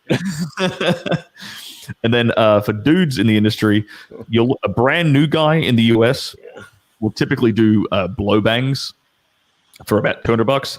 Then if he does a boy-girl scene, a brand new guy typically will charge $400, and then he'll go, and within like 6 to 12 months he'll go up to $500, and then he'll progress up to $600. And if they start winning awards and things, they'll start getting $800 a scene, and then eventually $1,000 or $1,500 a scene if they're contracted guys for like big companies. So it's the girls come in at a much higher rate, but the guys tend to have longer careers. If they make the top percent, they stick around a lot longer, and they'll make that kind of rate consistently for a long time. So that's kind of how it breaks out. That's dope. My man Thor, how you doing? As you see, we talking about sexual dominance, and I know you have a lot of value to bring. Fantastic. I'm living the dream. Man, it was so good seeing you out there in LA for a while. Oh yeah, man, it was dope, man. And I can't wait for the next one. I was thinking about going to the New York one. I was thinking about it. Man, that'd be good. We missed you, as well. I was very jealous of you guys. All catching up together in LA. I was out here in Europe. I will tell you this: your sites where you're at is probably much better. It doesn't take much to be more visually distant than Los Angeles at this stage. Hey, to everybody here, it's good to see you. Alpha Villains, man. I've been listening to some of your content here and there. It's fantastic. Production values are way up, brother. I appreciate you, man. Thank you so much, Thor. You bet, man. Right, I'll come on anytime for you guys. Hey, Stirling's course is amazing. His compliance ladder, I mean, every man needs to know this. All of us men are in such a goddamn hurry when it comes to this stuff. Our peepees get hard and we want to dive in. If you could just hold back and follow that compliance ladder, your success rate, and here's the thing, they come back for more. And they will continue to come back for more if you're that guy.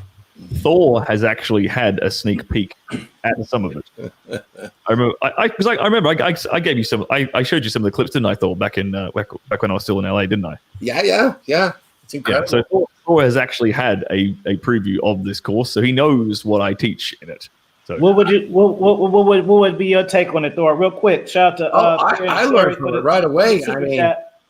It's incredible. I mean, definitely Stirling's put something together here that's sorely needed by men, and a lot of times our egos won't let us do that as men. And I'll tell you this: as a 58-year-old man that has a lot of experience, I will humble myself to Sterling's knowledge. It's amazing. He has more experience. So absolutely, I will take that and I will use it in my personal life and take it to the next level. I've been following a similar path, but boy, if I can get shortcuts, I'm going to use them. Yeah, you know what Thor was saying, and I'll piggyback on that. The compliance ladder is very important because it also allows a woman to tap into her true female nature, and that's to nurture.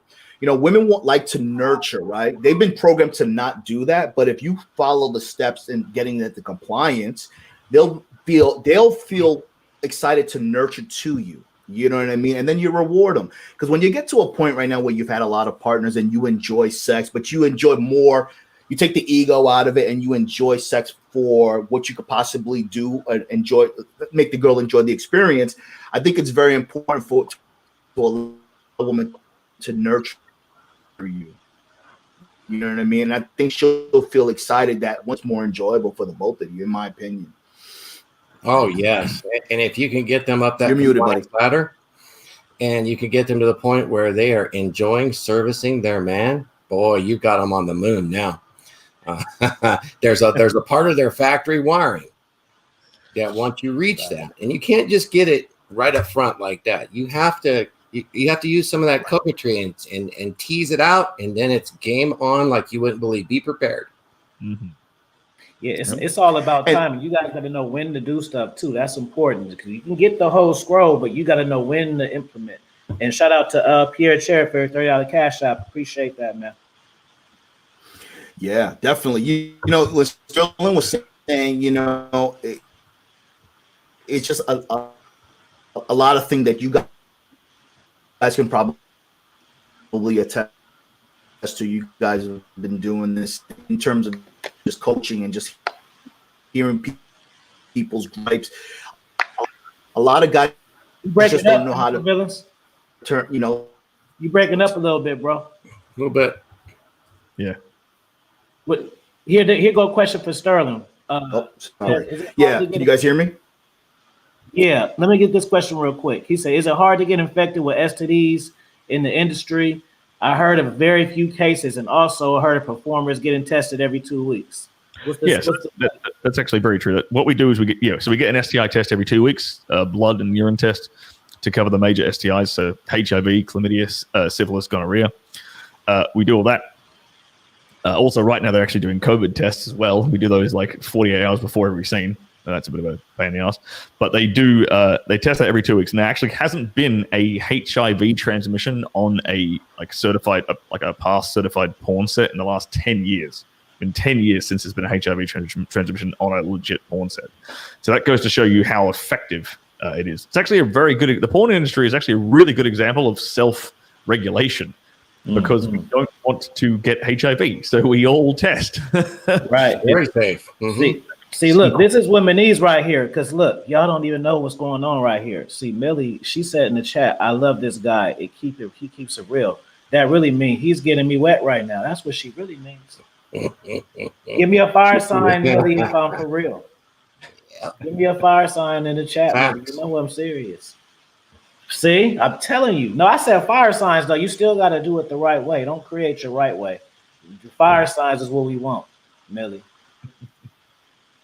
I see Red sings the blues in the chat there. Hey, Red, I just replied to your email. I saw your email this morning. So I've got my schedule booked up for the rest of this week, and then I'm off to Morocco, and I'm going to make sure the internet is good in Morocco before I commit to a live stream, because apparently the Moroccan internet is kind of shitty, but I want to make sure I'm actually able to do a live stream with you. So I'll hit you back up when I've confirmed that. You see, y'all take some notes. Y'all take some notes. Yeah, she got the fire sign. Y'all take notes. Y'all thought I was just playing. No, I'll be a fool. No, I know what I'm talking about. I know this language. Sterling, let me ask you this. There's a very big narrative now for women being for the streets or very promiscuous. They're promoting, they're encouraged to be promiscuous. Should a man frown on that, or should a man just accept that? And I say that to say this, like, knowing what we know, right, that they're being promoted to be promiscuous, should a man use that to his advantage and enjoy the time that he is with that person?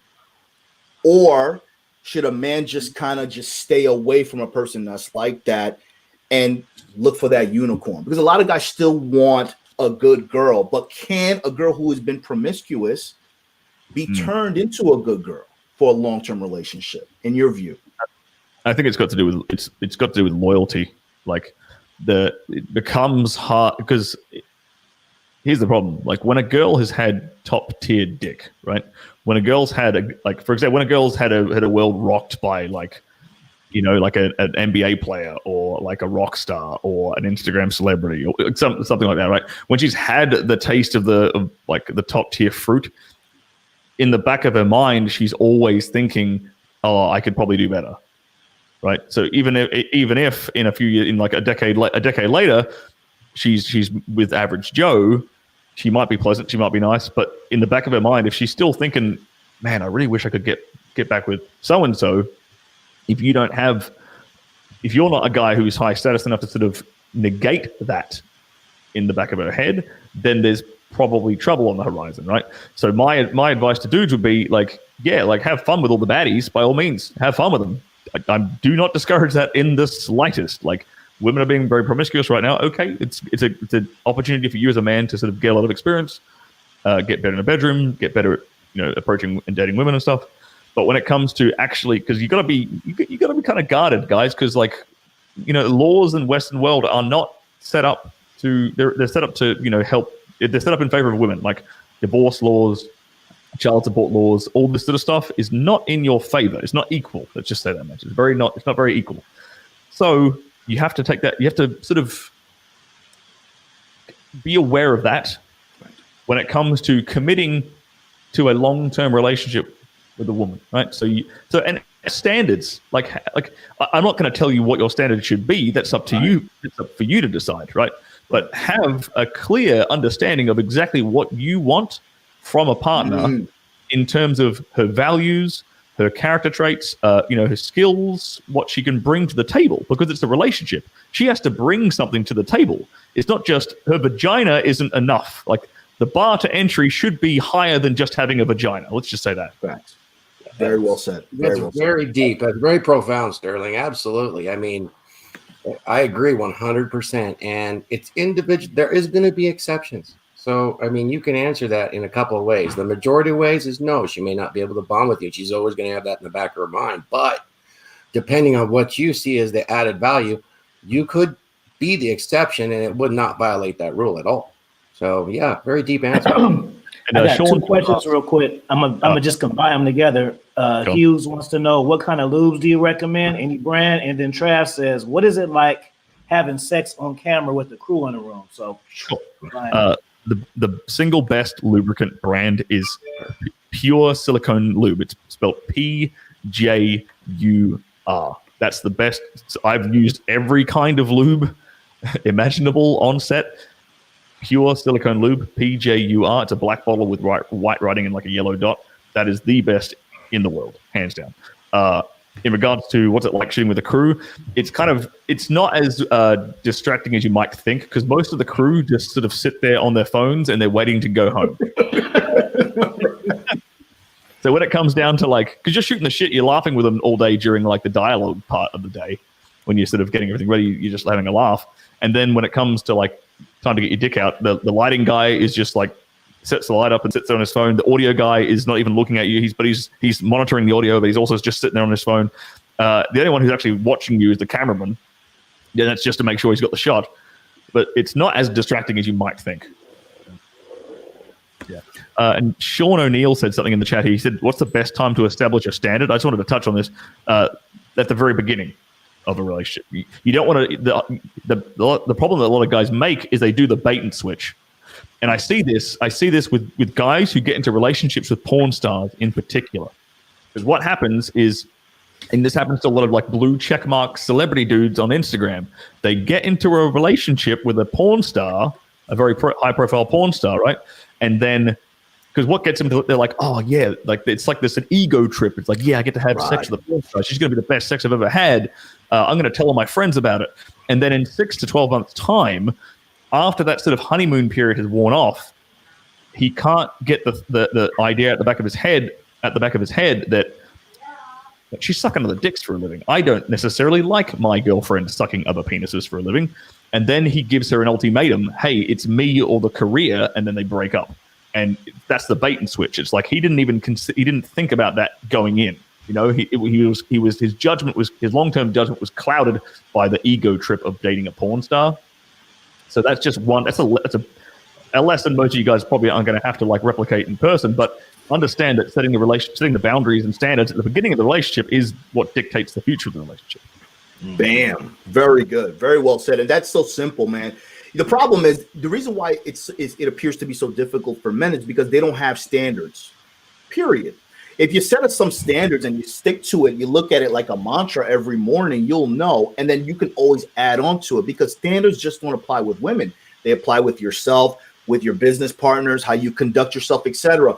Every man should have standards. It's kind of like the imaginary delusional list that women have for men, you know, be X amount of height, make X amount of money, etc. It's the same thing. Guys are too worried about what they're not meeting on that delusional list versus what they should have as a standard for themselves. It saves you time, and it also weeds out a lot of people who are non-compliant. You know what I'm saying? So at the end of the day, your standards have to be rock solid for yourself. You can always add and delete and, you know, kind of alter it, but you can't allow a woman to edit your standards. You are the only one that can edit your own standards, bro. It is what it is. I like that. Edit your own standards. You know what I'm saying? She says, you can't have ego dating a porn star unless you're a porn star yourself. Would you say? Well, I reckon you can.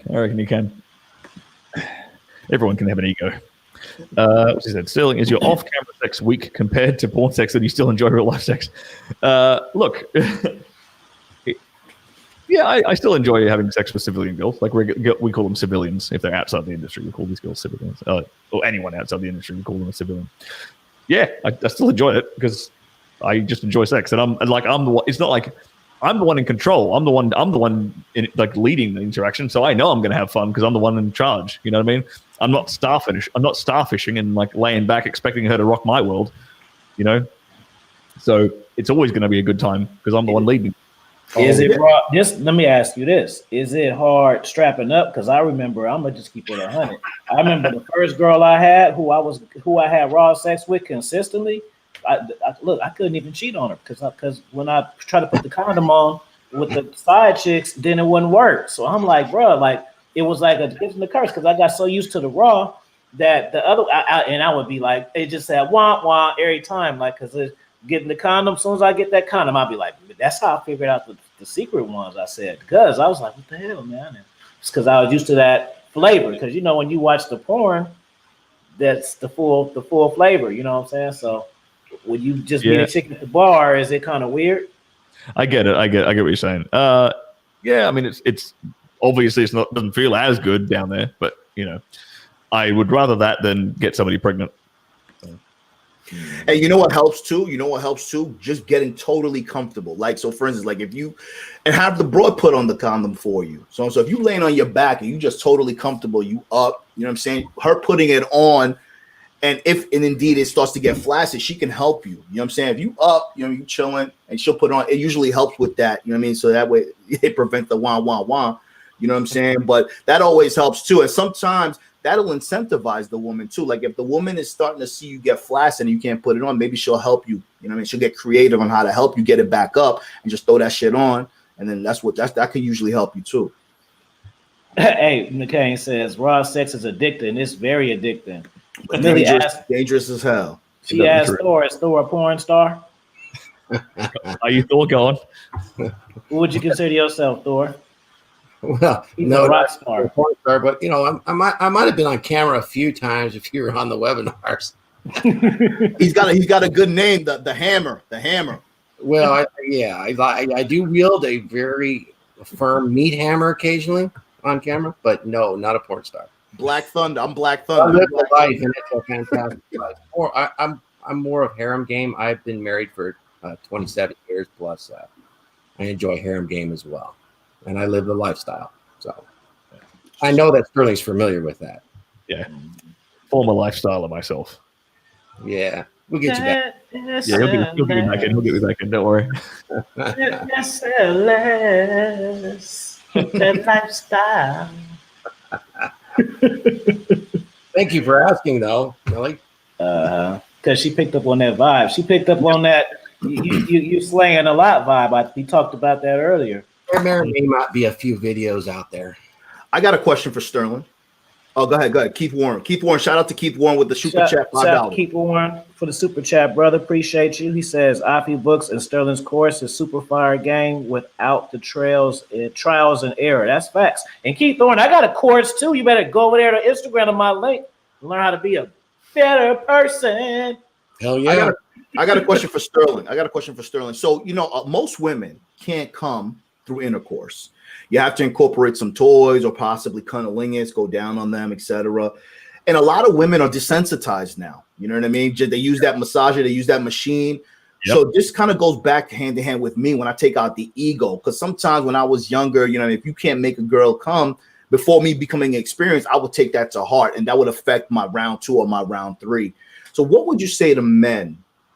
Possibly may not know that women typically don't come through intercourse. They have toys and they're desensitized now, especially with the cold, with the beer bug, etc. What would you encourage men to do to try to enjoy or maybe please the girl, knowing that he can't make her come? Well, they're definitely getting themselves desensitized if they haven't got a boyfriend during Corona. Mm-hmm. They're getting that jackhammer out and just pounding away on the clitoris. I'm so sure. Yeah, man. That is absolutely true though. Girls who use overuse vibrators can like a lot of it basically sets the sensation standard so high on their clitoris that like regular penetrative sex or like cunnilingus stimulation is not really enough for them sometimes. Mm-hmm. So there's a couple of things I actually will cover here. So I actually teach two different things in this course. Actually, one of the things I teach is and this is just it's actually a bonus module on the course. It's nothing to do with the sexual dominance escalation stuff I talk about. It's a completely separate bonus module you get with the course where I break down variations that guys can do with regular sex positions, which actually improve the angle of penetration. So you're hitting the correct spots on the inside, so you can actually give a woman a penetration through orgasm. Because that's the thing. Most guys, it's the penetration. It's the penetrative orgasm that is very hit and miss all of the time, because vaginas are shaped kind of differently, penises are shaped kind of differently, right? So they don't always perfectly match up in the right spots, right? But there's a couple of things you can do with angles and things where you can make sure you're hitting the right spot every time, and it's in your success rate, and that is going to shoot through the roof, I guarantee it. The second thing is with cunnilingus, because all of these girls have jackhammered themselves to oblivion. The way to get around that is to kind of do the complete opposite. And I teach my foolproof cunnilingus method in this video course, and Thor's giving me a thumbs up here. Basically, the way you get around it is you effectively tease an orgasm out of them. And I'll give you a brief explanation of this here. And that is, because every girl likes the speed a little bit differently. Every girl likes the intensity, like the power, the force of your tongue a little bit differently, right? So there's two factors you're playing around with, right? So think of it as a spectrum, right? If you start out, this is what I teach guys. I teach them to start out really, really, really softly and really, really, really slowly. And then progressively, slowly ramp up the speed and all the power, like the force, the speed and the intensity. Slowly ramp it up. And what you're doing there is you're basically, if you're starting out so slow and so sensitive, it's kind of forcing her. And there's nothing else going on, right? She's just focusing on that one thing. It's forcing her body to get used to a much lower intensity so it can actually register in her brain finally. And then as you're progressively increasing that pace of that speed, you're eventually going to find the point that is perfect for her. Because every girl's kind of different on this sort of spectrum of like speed and pressure, right? So eventually on that spectrum, you're going to find her sweet spot, and that's where you stay. And the way you get to that spot is you tell her she's only allowed to say 4 things. Because the problem most guys say is when they go down on a girl, they're like, "Does that feel good?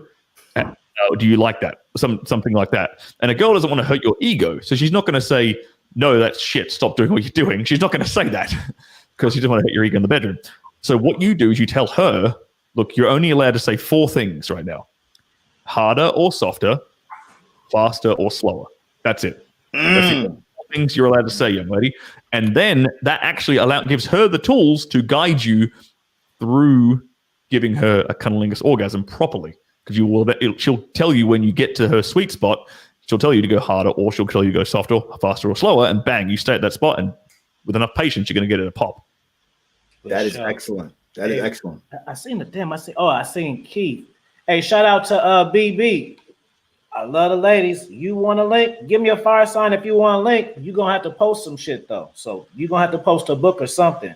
Give me a fire sign, because ladies are welcome. But you're going to have to do some stuff, though. Just to let you know. I want to piggyback on what Sterling said. But my man asked about the link. The link is in the is pinned, bro. He asked where the link was. It's pinned in the top. You don't see it in the chat. It should be right there in the blue. Something that Sterling said with the teasing of the orgasm. So that's very important, because a lot of times if you do performing cunnilingus or teasing when she's about to get there and pulling away, and then going back, that intensifies the ultimate orgasm too. So that's a tip too. So if you feel like she's getting there, don't be in a rush. Like Thor says, we're in a rush. We're hard. We're in a rush to kind of get to the end of the game. Pull back, because that'll make her explode even harder. And number two, I want to ask Sterling something, because I know a lot of guys, some guys are anatomically, everyone built different down there. What are some of the best positions to combat someone who's not necessarily well endowed? And what are some of the best positions for guys who are endowed? Because a lot of times, sometimes, you know what I mean, women will push you away. That's when it's not very pleasurable. It's more of an ego thing. So if a girl keeps pushing me back, I know I'm really going in there, but it's more for me, my ego, and I'm kind of past that. I want her to enjoy. So what's the best position for a guy who's not endowed, and a safe, good position for a guy who is endowed? Great question. So the first thing I'll say is pay attention to the angle at which your penis hangs. So some guys have like a kind of a curve that goes down like that, and other guys have a curve that kind of goes up like that, right?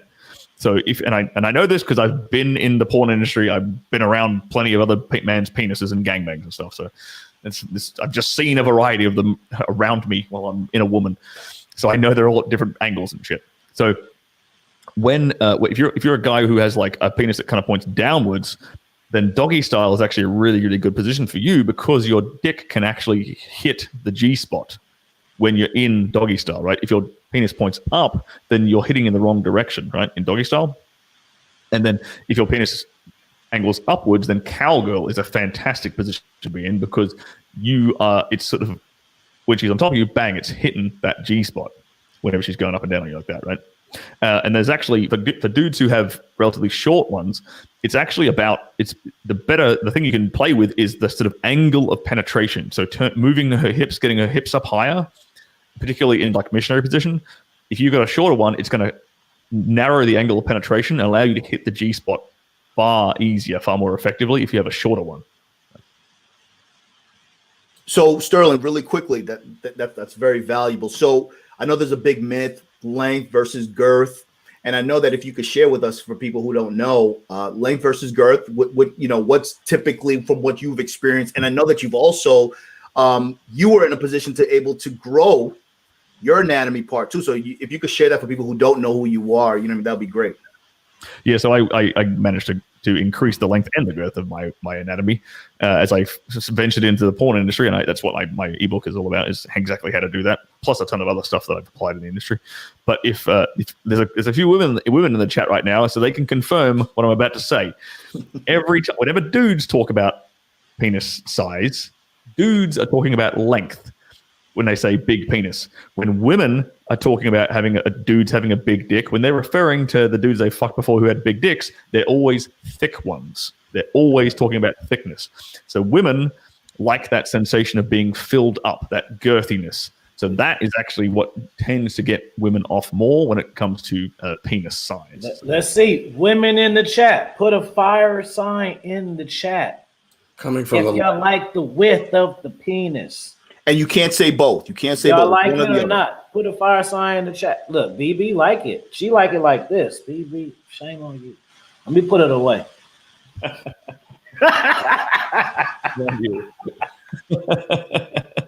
See, I know what I'm talking about. And the reason why too, because of all the neurons and you know everything that's around in the walls is so much sensitive. You're hitting all of those at the simultaneously. A lot of times when you're too long, you know what I mean. It's really the walls are hollow, so it's kind of like, you know what I mean. Yeah, that's exactly what it is. Yeah, it's like it's better to have a regular sized thick penis than a long thin one. You're going to do a lot more work with a regular size, like a regular length thick one, than a long thin one is going to typically be better. But if you have a long one, then like doggy style kind of plays in your favor because you can reach the G spot in doggy style. So what are the best positions? What are the best positions in your opinion for a guy who, again, who may not, you know, let's say he doesn't have the girth, right, and he's not well endowed. What is the best position for him to be able to kind of at least try to do as much damage as he can to the woman? Do as much damage as he can. I actually recommend. Here's the thing. I recommend missionary because, and here's the reason why. It's actually got nothing to do with the penetration part of it, because there's a lot of different things you can do in missionary position with your hand, right? Because she's pinned down under you. You're in missionary. You can use your hands on her. This area, you know, like on her throat. You can use it on her arms, pinning her arms around, down and around her body. You can get your hand behind her head and pull her hair, and you can make this strong eye contact. You can add in a bunch of different elements at the same time to demonstrate that dominance, right? Even if your wang isn't the biggest, most intimidating thing in the world, right? Versus if you're more disconnected, say in like a doggy style position. Yeah, there are things you can do in doggy style. You can pull her hair back and make it look in the eyes, get your arm around her neck, and you know, give her a bit of a sensation there. But in missionary position, you can do a lot of this stuff simultaneously and staring her in the eyes, because eye contact is a very, very strong dominant sign in the bedroom. Like being able to make strong, unwavering eye contact. You can hit multiple switches at the same time. So for guys, I would say that. That's excellent, because you're simultaneously. I didn't mean to cut you off, Thor. You're simultaneously compensating for the lack of your girth or the lack of your length. You're making out with her, you're kissing her on her neck, you're caressing her breast. So you're creating more of an experience. If you're just a hung gorilla, you know what I mean? A lot of times you can't even get on top of her because she can't even take you. So a lot of times when you're really, really hung, all you could do is doggy style or something like that. You're not even close to her. So that's lacking too. So you got to work with what you have, but you know, you got to try to make the best of it. Sorry. And every guy has two penises attached to him. They're called these things. They're called hands. There you go. If you and I teach you guys some shit in this course that nobody else is teaching out there, and I know they're not teaching it because I've shown this course to dudes who have like 300, 400 lay counts, and they watch this one particular part I'm talking about, and they are like, I have never seen anyone do that in my life. That woman just had her head explode, and this is by learning how to use this thing properly. Where can they find the course? On what website? Where can they find the course? Sterling? So you can go to. You can either go to Affy. I'm going to drop the link in the private chat. Okay. And you got a question too about from Sean. He says some ideas when women say go deeper. That's when you get this bad boy out. You tell her to shut up, spin her around, and use this thing. And also, I haven't seen all of your course yet, but one thing I found in my personal experience, and like you had mentioned, when you're on top missionary, and it kind of relates back to when a woman's oversensitized, is when you talk to a woman. My dirty talk game is on an entirely different level. I start the slow and use the compliance ladder, but you know, I'll use some hypnosis techniques in missionary and whisper in her ear and make her say things to me that she wouldn't normally say without hardly even touching her or just barely glancing on her nipple or anything like that, and then making her, almost forcing her to say things that she would be reserved to say, and tell her the bad things I'm going to do. I am literally pile driving her mind with my mind penis at this point. And I've seen some amazing things with just the lightest touch. And then if you're in missionary and you have a smaller penis, and you can, most guys, having been in a lifestyle and listening, do not talk. There's very little language. And the woman, a lot of her brain is based around communication, sub-communication, pacing, and timing. Yep. Can you tell me where you go in your course with that? Because I've seen you do it. So it's pretty amazing. Yeah, it's kind of, I don't specifically give tons of examples of dirty talk, and this isn't like a dirty talk course, but what you will see, you'll actually see as I kind of do it naturally in the course. I can't like not do it kind of. You'll see a couple of really good examples during this video course, especially like during the spanking, during my spanking technique demonstration and stuff. You'll see me like look the girls in the eye and say certain things to them to reinforce the frame of like, daddy's in control here, honey. Like, don't act out of line. Do what I tell you to do, like this kind of stuff. And one thing I will tell guys is in regards to dirty talk, because I get this question a lot. I get asked a lot about dirty talk stuff, and most guys are kind of apprehensive and a bit shy and uncomfortable about doing dirty talk. Mm-hmm. Here, the easiest way to get comfortable with it is to just start by whispering shit in her ear. And it doesn't even have to be that intense. Like the things you're whispering don't even have to be that dirty or that naughty. But that's where that's a good place to start, because no matter what, like just the act of whispering is very intimate, and it sort of creates this like you and I against the world, this sort of secret dynamic.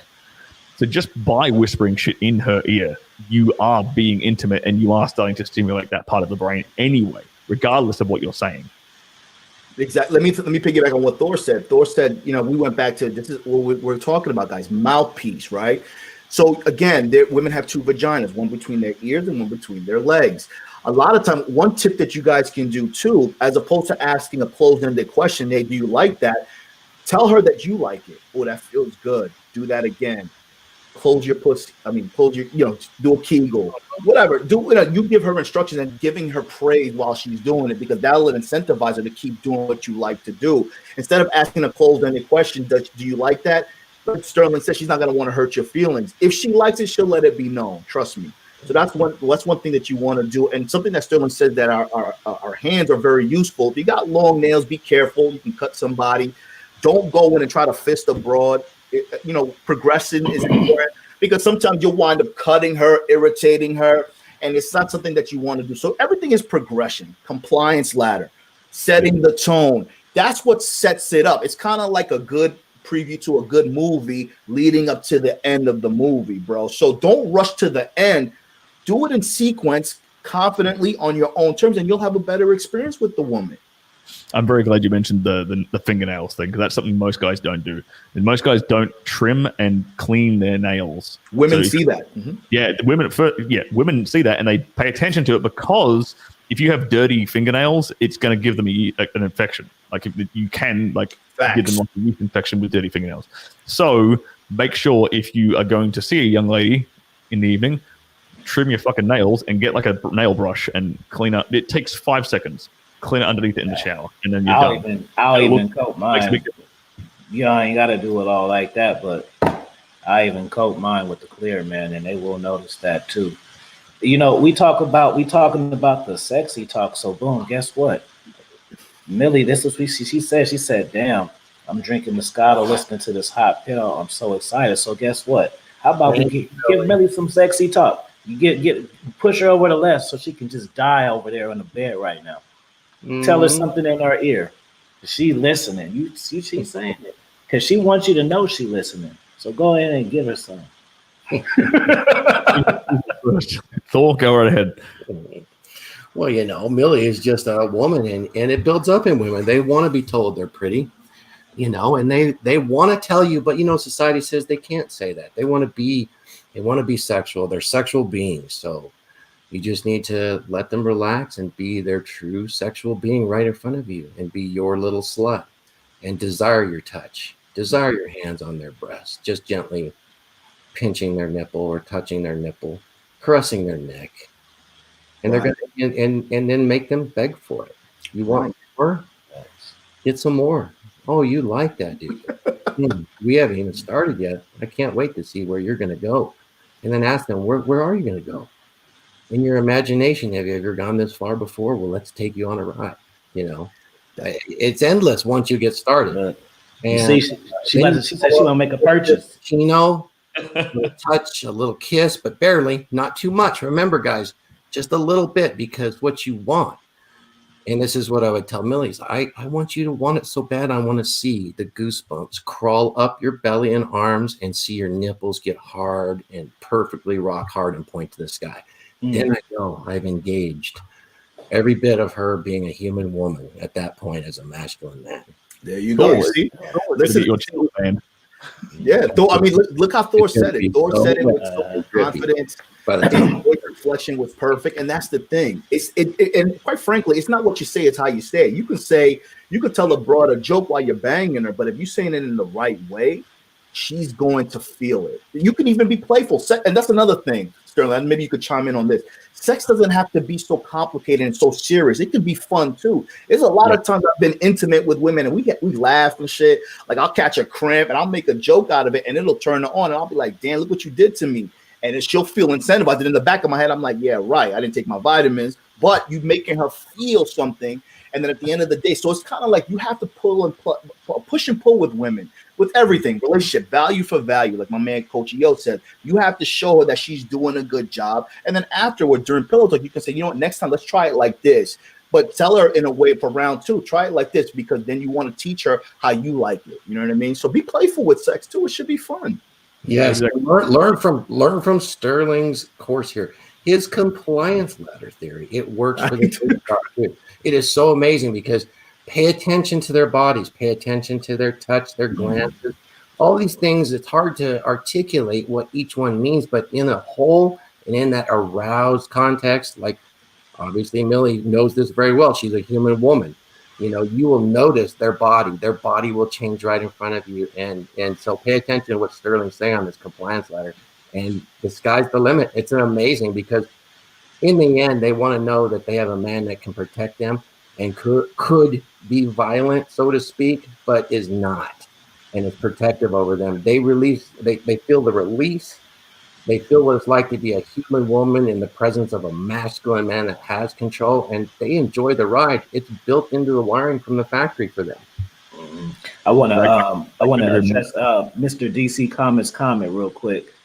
He says, "Can a guy rebound with the same girl after a bad performance? Will she give you a shot?" I'm gonna give you a 2-layer response to that, brother. Because first, I mean, my dating side shit is gonna tell you yes, you can. But the player boss mindset that I'm going to tell you is that you got to get out the whites. You got to get out the one-itis and be able to fuck up and move on. Don't fixate on what one woman think about you. You learn this shit and you try it on different victims, if you want to call them that. Don't be trying to worry about your ex broke up with you and you want to figure out this sex stuff just for her. No, just do it because you want to master the game, and because you cannot be sexually. That's the first part of being sexually dominant is not giving a fuck about shit like that.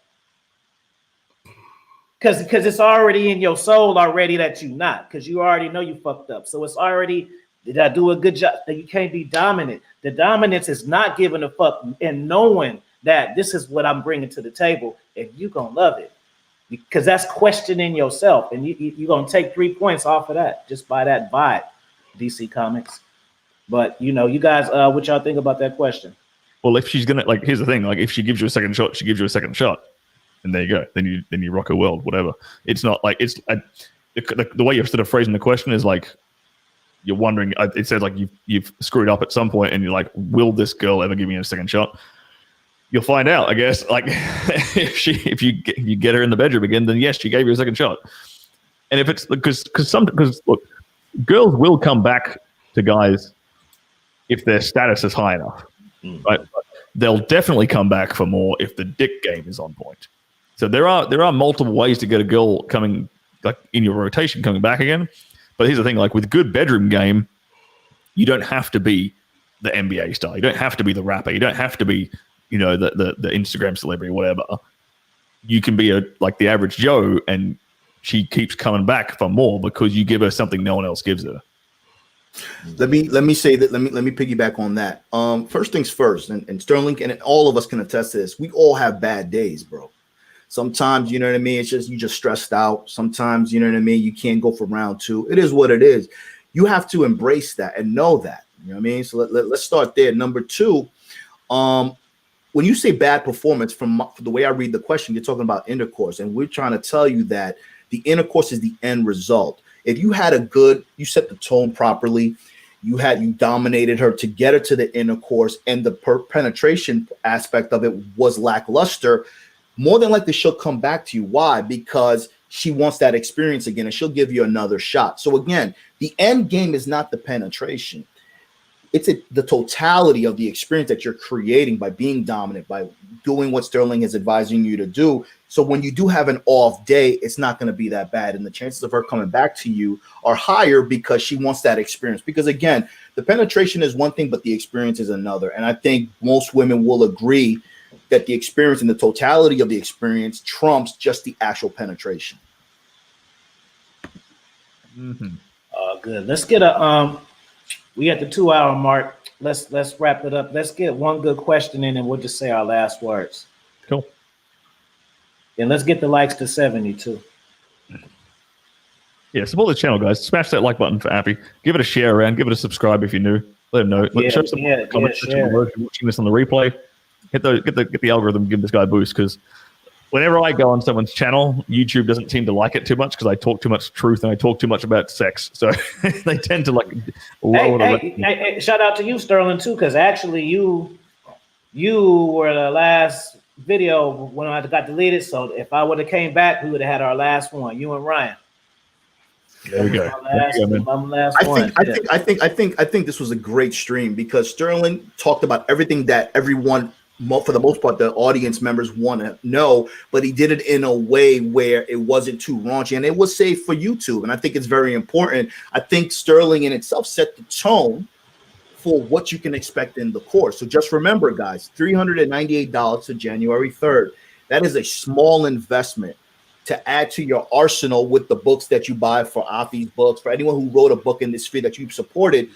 Invest in yourself with this, because ultimately this red pill community is to get women. And what's the point of getting women if you don't know how to service them? So invest in yourself, the Christmas money, invest in Stirling's course. It goes up to $800 after the 3rd. So it's very important to support that and invest in yourself. That couldn't say better myself, huh? Invest in yourself, for real. The one thing I've been confused about coaching, guys, I'm gonna be real. A lot of guys like to learn this stuff and don't even try it out, but they just want to be an expert at knowing it. So I don't know what be up with that. So I guess it's just like me learning stocks, so I can just talk stocks, but I don't invest in stocks. Well, look, I'll tell you right now. Once you learn the stuff I'm teaching you, you're gonna want to try it out. Right, exactly. So yeah, so everybody can find it out. Find it on Stirling's link in the bio, link in the chat. Follow Stirling on his Instagram. You know what I mean? And again, this is a course that's something that would probably be the best investment that you made starting the new year and setting the tone for 2021, man. Everything that you've learned, you've heard in the content, this is something that's going to tie it all together and make you perform and ensure that this year will be a lot better for you than 2020 was. And you've got it leading up. You got it. You get it, and you got time to learn it all before Valentine's Day, fellas. Oh yeah. Go. I'll tell you this. I wish I would have learned this 35 years ago. I swear. That's amazing. Thank you guys for having me on today, too. Appreciate you. Happy New Year, buddy. And Millie, thanks for playing along, girl. Nah, she for real. I know Millie. I know what that is. She for real. When she hot, baby. I'll bet. Yeah, she knows she Haitian. She crazy. You know they do. She get it wet and then put it in the hair. That's how they already know. Kim Wood, what up, Alfie, the best player of the game? Much respect to you too. All right, well, if y'all don't got a question, let's say our last words. I'll start with mine. Appreciate you guys tuning in. I already know y'all gonna have a question by the time I finish. I know how it goes. Appreciate y'all tuning in. Make sure y'all follow me on Instagram at Dominance Mindset Raw Game. DM me. You want to book a consultation and cop my books that you see right there. 1, 2, 3, 4. Cop all of them. And I'm going to pass it down to AV, pass it to Thor, pass it to Stirling, in the show. All right. So, guys, thanks for tuning in. We appreciate it. I want to wish everybody a happy new year, man. You know what I mean? This year was a good year for me. I appreciate Afi, everyone that's participated and helped me solidify my place, if you will, into the sphere. 2021 is going to be great. I'm manifesting that. And listen, man, again, I always say invest in yourself, man. Be open-minded to people who did it before you. And, you know, if you're young, you're old, just focus on yourself and reinvent yourself to the man that you want to be. Be the change that you want to see. You guys can follow me on Instagram at Alpha Villains. I got a YouTube channel as well, Alpha Villains. And I'm looking forward to what 2021 has to bring for us. Thank you, Alpha. Oh, good. Badass Thor. Live the dream, gentlemen. It's a wonderful life. There's no reason not to miss anything. Get Stirling's course. Follow me at RedpillThor Instagram or my YouTube. I'll be putting some content out this year, more content, hopefully. And we'll all live the dream together. Absolutely. Oh, good. My man Stirling Cooper. All right. If you guys are curious about the course, check out the link that Afi has dropped in the chat and it's pinned in the chat. It's 5.5 hours plus of video breakdowns. I cover over 80 different sexual techniques. I baby step you from point A all the way to point Z. This covers a tremendous amount of stuff. You get lifetime access to this. It's not going away anywhere. This is like a good decade's worth of professional philandering knowledge jam-packed into this course, so you guys can pick up on it. And like I said, it goes live on January the 3rd. So the full price of the course is $799. If you get it before January the 3rd on pre-order, you get it for $398, a 50% discount. So jump on it now before January the 3rd and save yourself some money. And if you want to see more of me, you can follow my Instagram at Cooper Stirling. You can follow my Twitter at Stirling Cooper X, or you can follow my YouTube channel where I do regular live streams. And I'm currently documenting my travels around Europe as well, which are quite fun. So nice. Check. Good. So what I'm gonna do is just play a song. So moderators, I appreciate it if y'all can post the links to Stirling Thor, put the link in the course, my books. I'm gonna turn the cameras off. We're gonna ride out. And something else I was about to say. Okay, I think that's it. Tune in. You can't hear me? No, yeah, we hear you. Oh, okay. Make Happy sure New y'all Year, tune fellas. in tomorrow at 8:30 in the morning. So Let's appreciate that. Y'all get them links together, and we'll see y'all tomorrow. And y'all have a good day. Take care, guys.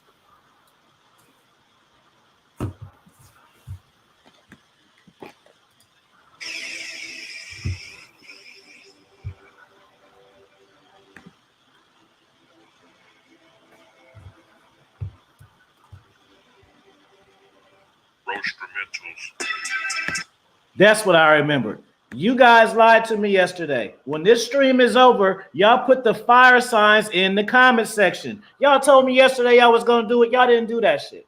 Y'all didn't do it. Y'all played me. So put some fire signs in this chat and put some fire signs in the comment section. We want to hit that algorithm. Y'all played me yesterday. Don't play me again today. It's New Year's, y'all. All right, that's the last thing I'm going to say.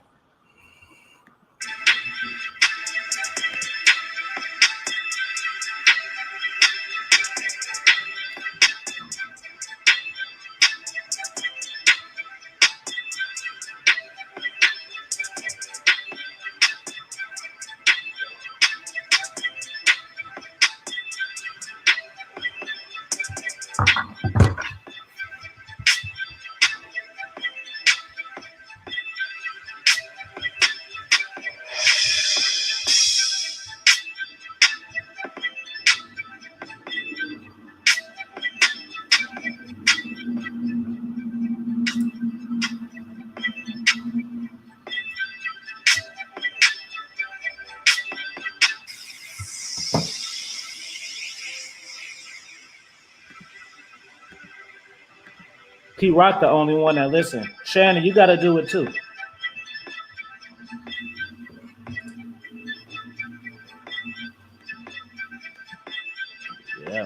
Yeah, make sure it's in the comment section though. Y'all real good at doing it right now when y'all not supposed to. In the comment section, y'all. Appreciate everybody's time. Make sure y'all like, share, comment on the video. Put it on your community. Much love to y'all. Have a good, happy New Year. See y'all on the other side in the comment section.